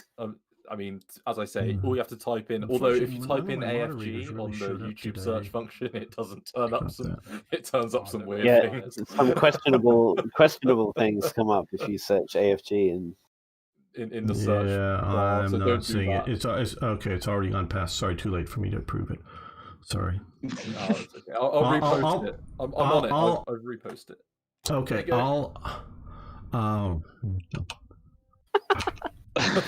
This is great. Watch AFG on slow speed. Oh, sorry, I play all my games on 5 speed. There's no stopping from the 5 speed. Yes, IKB, it can. You can have. We usually have 2 players to the Soviet Union in multiplayer games, and it's perfectly fine to have more than one player. You can even have. We've had 3 on one country before as well. Yeah. No, I played it was a very interesting game of German ministers in Hearts of Iron 4, in which I sort of played the Führer and had different people play the different ministries, and that was sort of an interesting experiment. We've wanted to do. We've not wanted, but we have considered doing something like that, like where we have multiple players, where one guy handles purely production, and then each other person has like one army or whatever, and they can't control the other stuff. And then I had a naval minister and an air minister and that kind of stuff too, that we're handling those things. Yeah, that's sort of a fun thing to do, but unfortunately it's against an AI that is crippled too badly in Hearts of Iron 4, as well as this one, that it was unfair. But yes. Okay. Well, I think we'll end this here today. Again, thank everyone for showing up, including those out in chat. Got a rather nice, looks like a total, total concurrent it's saying is 34 right now. So that's very good. And it will be up here ongoing on YouTube. so that people can come in and check later and watch it. So thanks everybody, and definitely check out Accounting for Games Games channel. And check out the Black Eyes Patreon. Yes, Black Eyes Patreon. You can. There is a Patreon for my channel too, but yeah. And Gamers Patreon too. Yeah. So you can do that, and that is definitely a newer thing than in the old days. And even $1 a month really helps out. Yeah. Anything if you guys can do that, because trust me, if everyone who played it gave $1 a month, these guys might not be rich, but they would be well taken care of. So yeah. Okay. Thanks everyone. Less rants on AFG's channel. Yeah, that's true. Oh, rants are great for viewers. They love them. Yeah. They do. Trust me. I don't think you'd like my rants. They're more left leaning than yours. Well, if you're being logical about it, that's cool. I think back in the day, Gamer, I think I used to comment on your videos and say something to the effect of I used to skip your rants. I think that was what I used to say back in the day. Right. And I think you were fine with that, if I remember back in the comments. Yeah, no, I'll tell you, I'm not trying to convince anybody. I'm just trying to present the arguments for my views and to have them put out there. And then, if they don't convince you, fine. But that's as opposed to the caricature that the other side wants to often present, their straw man arguments of your views. And definitely. But I think we'll leave it there, won't we? So thanks for that. Sure. Guys, and thanks, Gamer, for having us all on. Sure, no problem. Thanks, everyone. See you in the forums. See ya. Thank you. See you. Bye. And see you.